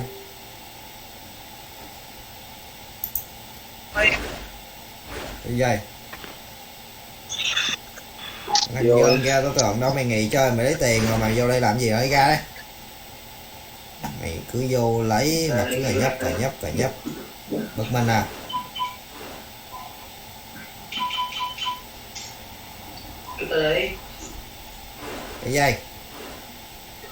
Cái gì nữa, tao bảo cuối like rồi lấy mà nó lấy rồi thì đi ra đi chứ chơi gì nữa, ra đây cho người khác chơi.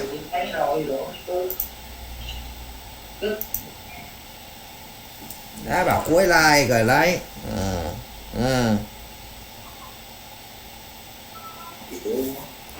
Nó không tin vui vậy thôi. Lẹ đấy. Ra đây, đừng để bị kết.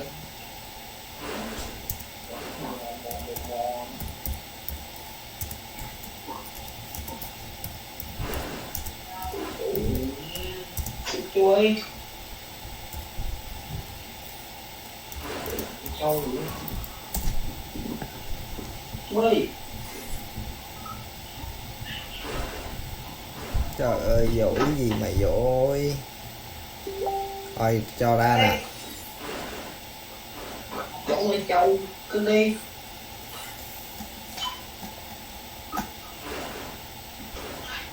Rồi vô cho mày. Mày đổ nhân vẹt kỹ chưa? Con nói giờ kỹ lắm đó, kỹ đó mà vô cho bay. Chuyện này vô pháp em một gói Rồi vô cho bay. đại vô đêm nào rồi.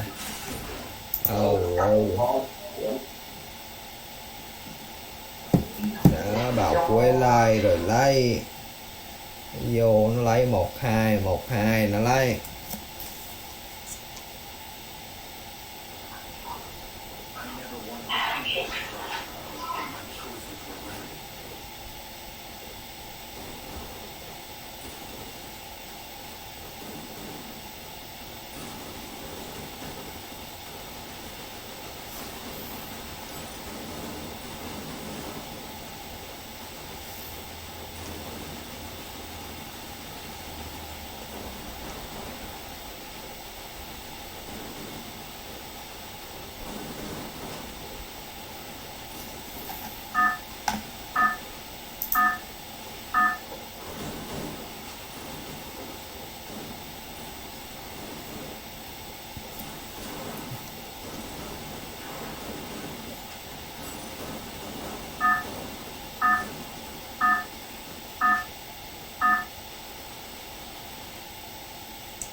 Căng ơi,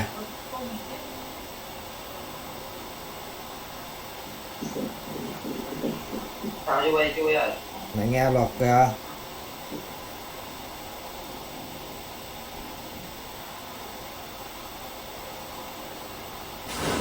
Mày nghe luật kìa. Luật là gì? Tôi nói rồi. Ai mà không coi. Bắn kỹ vô, chết là còn cái nịt đó. Nào chết là đi hồi sinh một lần còn nửa tiền đó.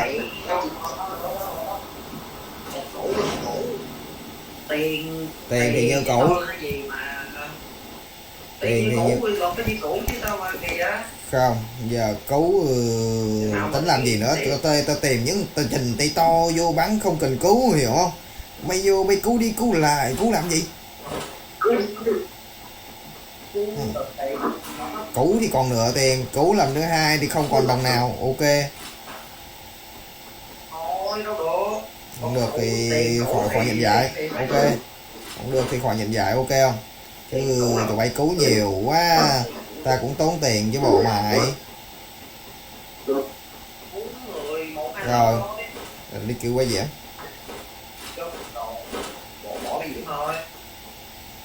Tao cứu.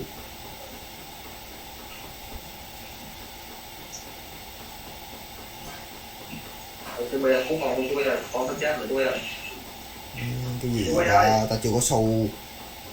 Đi xuống khu khác rồi kia. Nói hàng bay chết cùng lượt nha ba. Rồi, cứu một lần đó, cứu một lần là còn nửa tiền. Cứu lần hai không đồng. Một lần nguyên hai là không là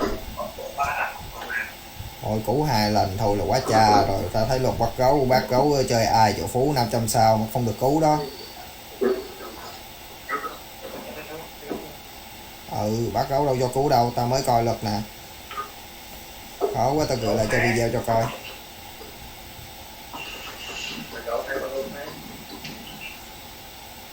Đúng không? Bắt gấu còn lấy tiền rồi tụi bay rồi. Bắt gấu còn lấy tiền tụi bay rồi, bắt gấu còn cho cứu không cho cứu luôn. Nào chết là xong luôn đó. Tụi bay bắn kỹ vô. quen vậy nha.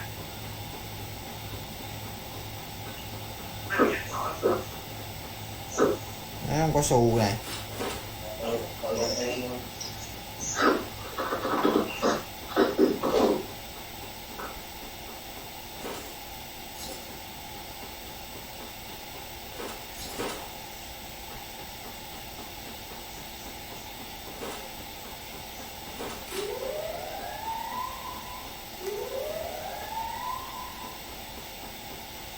Có mấy bán hàng đâu ta?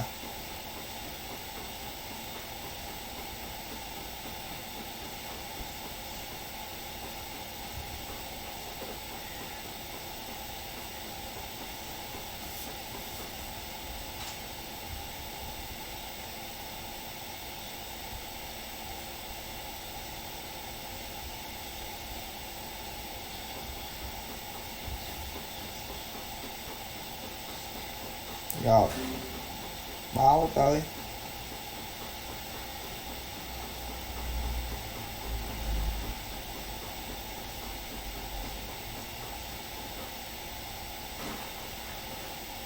Mày cứu nó đi kìa, không có nó chết bây giờ.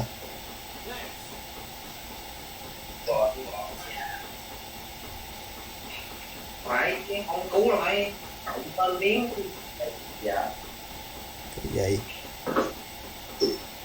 Cứu là phải cộng lên 2.000 rồi. Không cứu rồi cứu cái đồng cái chết khác, cái chết kỳ không? Đó mày xui thôi, tao bảo mày nhảy, thích nhảy đâu nhảy, còn bắt gấu bắt mày nhảy cộng trời nhà ma, tao có bắt mày nhảy cộng trời nhà ma đâu. Đúng không? Đúng không? Đúng không? Tao có bắt mày nhảy đâu, tao bảo mày muốn nhảy đâu mày nhảy mà, đúng không? Ưu ái cứ đó rồi. Nó không mất tiền rồi. Ưu ái cứ đó còn khóc nữa ba.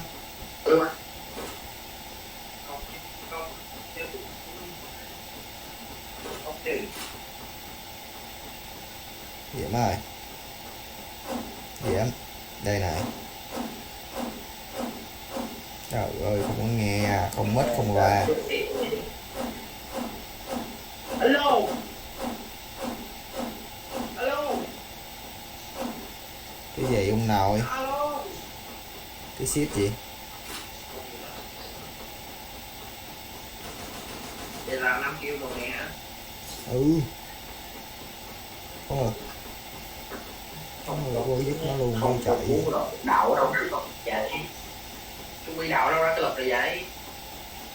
Chứ bày chơi coi luật bắt gấu á. Bắt gấu vậy tao là tụi nó tốn tiền, tụi nó không được cứu. Đúng không? Nó không tốn tiền thì khỏi cho nó cứu luôn đi. Tao cho tụi bay cứu anh giảm nửa tiền là mừng cho bay lắm rồi á.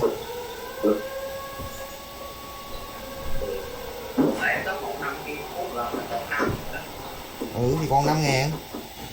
Tắt một cái cứu lần còn 5.000. Đúng không? Mày đừng để nó chết. Người ta gọi là hồi sinh đó đúng không? Người ta gọi là hồi sinh đúng không? Người ta gọi là hồi sinh đó. Đó, mày hồi sinh một lần là mày trừ mất 5.000, mất nửa tiền. Lần 2 còn cái nít.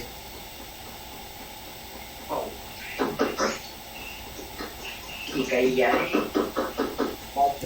Một lần cứu trừ 5.000 thôi. Giờ cứ nhiều kêu vậy. Không. Cứu trừ 5.000. Không, mơ đi cưng. Nữa. 5 kêu thì 5.000. 10 kêu. Thôi. Không có thì thôi đừng chơi. Tao chơi khỏi chơi. Ok. Tao chơi khỏi trả tiền luôn cho nào hết. Tao chơi la chơi cho vui thôi, ok không? Không chơi thì thôi tao khỏi la khỏi trả tiền cho nào hết. Ok.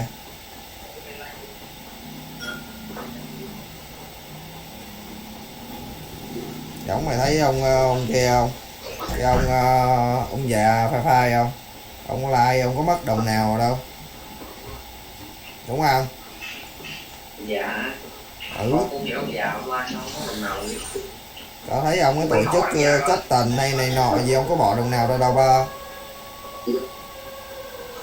Ông bảo là ở trước ông có bỏ rồi mà không ăn thua sạc nghiệp. Ông bảo vậy luôn á.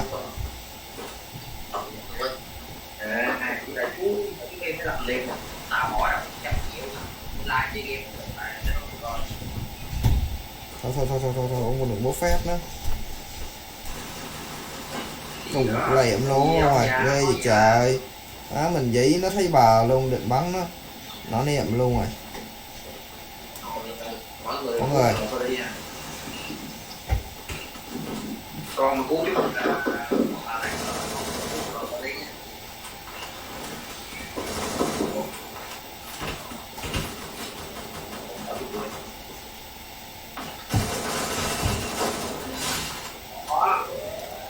Trời ơi sau lưng. Trời ơi sau lưng tao thôi mày ơi. Đen nó đổ quên đi mày. Trên chỗ tao nè. Yeah. Nó cứu con kia luôn rồi. Tao có 1.000 xu rồi. Đây nè chỗ tao luôn nè. Nó cứu con kia xong rồi. Mày nó lúc đồ tao luôn. Khem này đồ bò quá.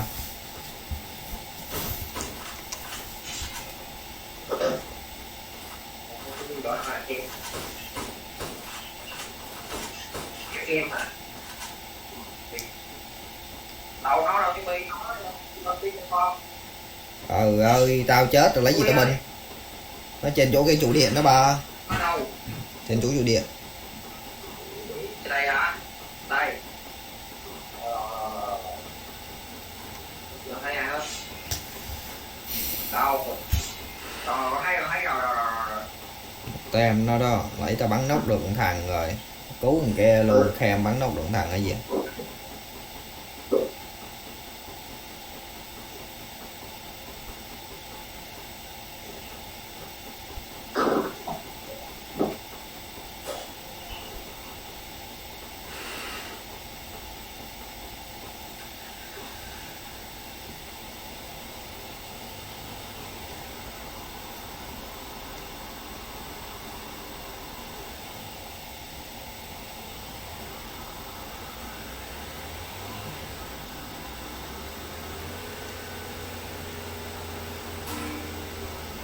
Cứu không? Gì? Chú bị cần cứu không? Cứu bé Diễm rồi, cứu tao chị mày. Có gì em là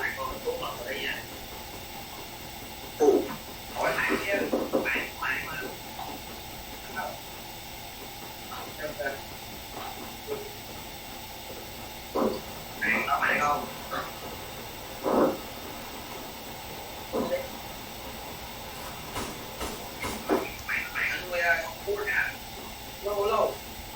Cái gì? Mạng nó mạng không?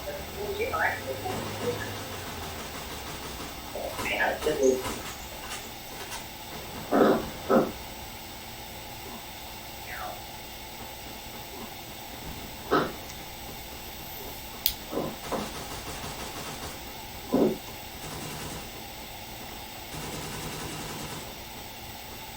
Chỗ đóng chưa em?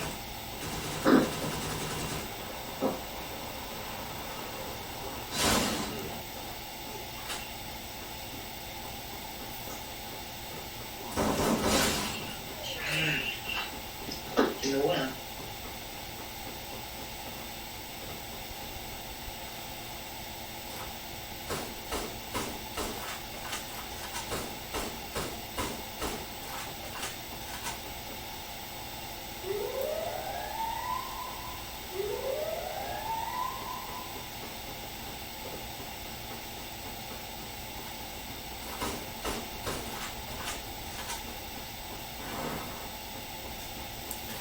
Bây chơi lẹ đi kịp đi ngủ nè. Hết trận đi đi ngủ nè.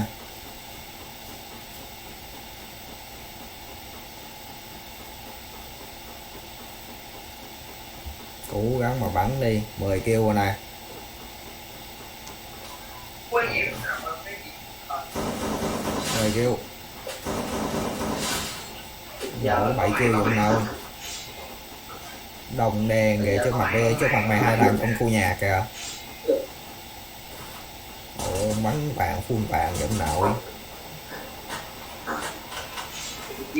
Giờ này có cú mà nó mà.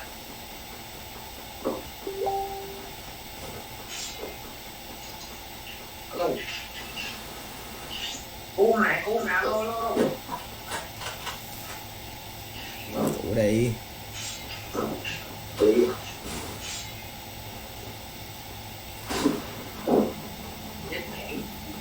Đi vô bo nhanh lên.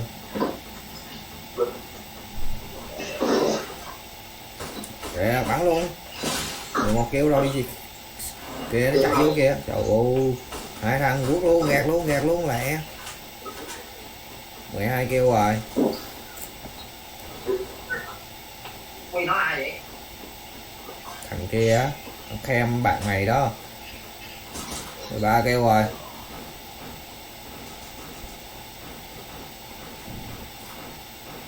Quất, trời ơi, lọt cái đầu lên luôn quất mày. Ồ, ông chặt lá kìa, chạy kìa. Sát lưng.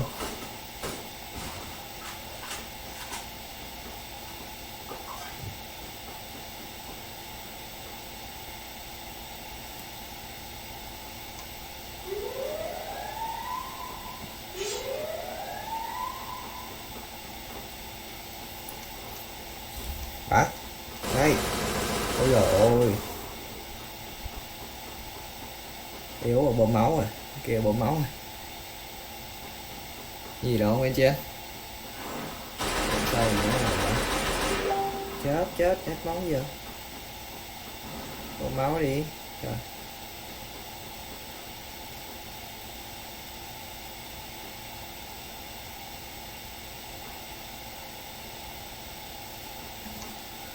Trời ơi. Tụi bay spam rồi nhắn thử coi thử tao có đọc đâu. Cái chị Google chỉ hoạt động chưa?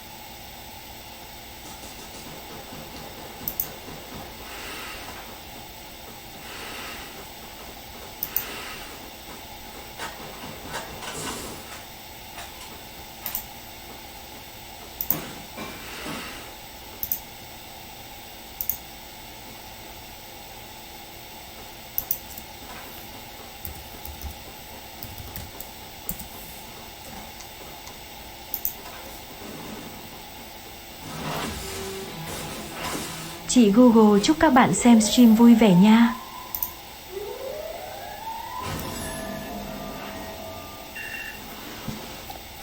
Ồ.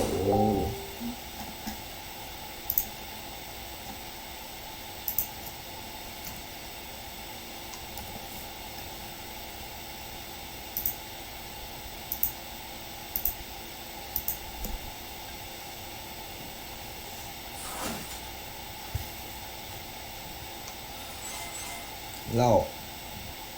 Alo alo. Kháng lên 240 rồi nha. Kháng lên 240 rồi nha. Dạ. Kháng lên 240 rồi nha. Ổn thằng 10 kêu đó. Của đây má giờ nó ơi, chuyện cú nổ là đẹp không á. Thôi. Để cho mấy anh kia nó chơi kìa, mấy anh kia nó kêu cho nó chơi trận. Bay về để nó chơi trận chứ bà. Thì em có nha. Thôi, tao mời nó mà. Ơi, phải. Rồi. Thôi cái gì mà thôi. Chú Quy kỳ vậy mà. Kỳ cái gì mà kỳ. Tao kỳ là đất luôn nè. Thiệt luôn á. Nếu mày mới nhanh dại rồi thì mày đâu có được chơi nữa đâu mà. Ra đi Cam ơi. Ủa hai. Thôi hai ông nội ra giùm cái đi. Mày mới nhận dại rồi đi ra đi. Có gì đây? Con vô có giải mà. Thằng Kham này. Kham mới nhận dại rồi mà. Chưa, nãy giờ có giải nào đâu ông nội. Tao nói thằng Kham chứ nó mày hả? Im. Bày tạ quá mà.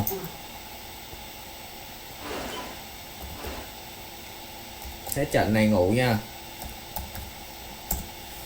Đó, thằng nào cứu gì được cứu một lần là còn nửa tiền, cứu lần hai là còn 0 đồng. Ok. Gì vậy? Cái nào người yêu tao sao đây vậy? Sao bé Diễm rồi chú? Rồi tao đâu có ọp đâu ọp, cho chị viết ra nè. Chị viết ra đi vô sau mà. Là điều nội. Thằng chị biết vô sao ra đi, nhường slot cho bé Diễm kìa. Mới ta kết à? Ra đi. Nó không gà, chú kích luôn thì lâu tốn thời gian quá. Bé Diễm rồi mượn vô nè. Có thêm ông nội này nữa. Cái thằng Quân ra đây, thằng Quân cút đi.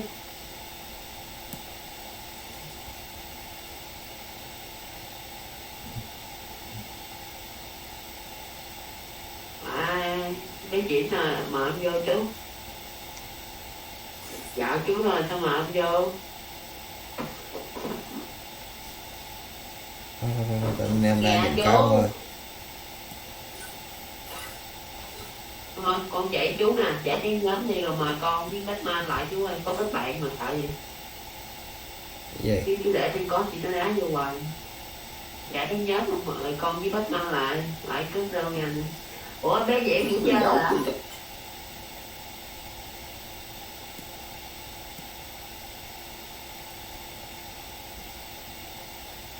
Ủa? Sao mà vô cái một Bé vậy? Diễm á, bé gì bé Diễm? Đây Ủa, bé nè. Diễm mời quan vô ai đây rồi? Vô đi nhà. Vô. Vô, hết trận này ngủ nha. Anh để tìm nha.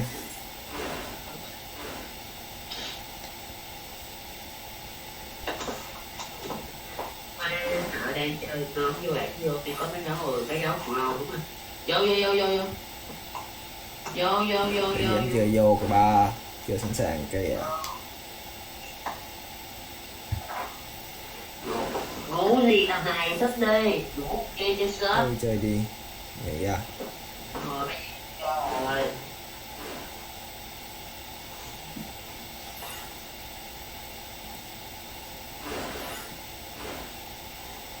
Cái gì bật? Ủa sao? Sao bật vậy? Ủa? Mà tên có chơi lại đi chỗ. Thôi, vô đi. Đấy, rồi.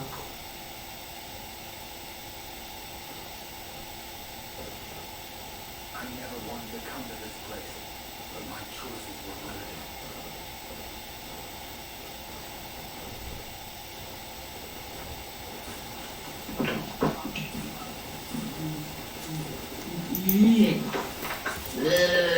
Chú mì ơi.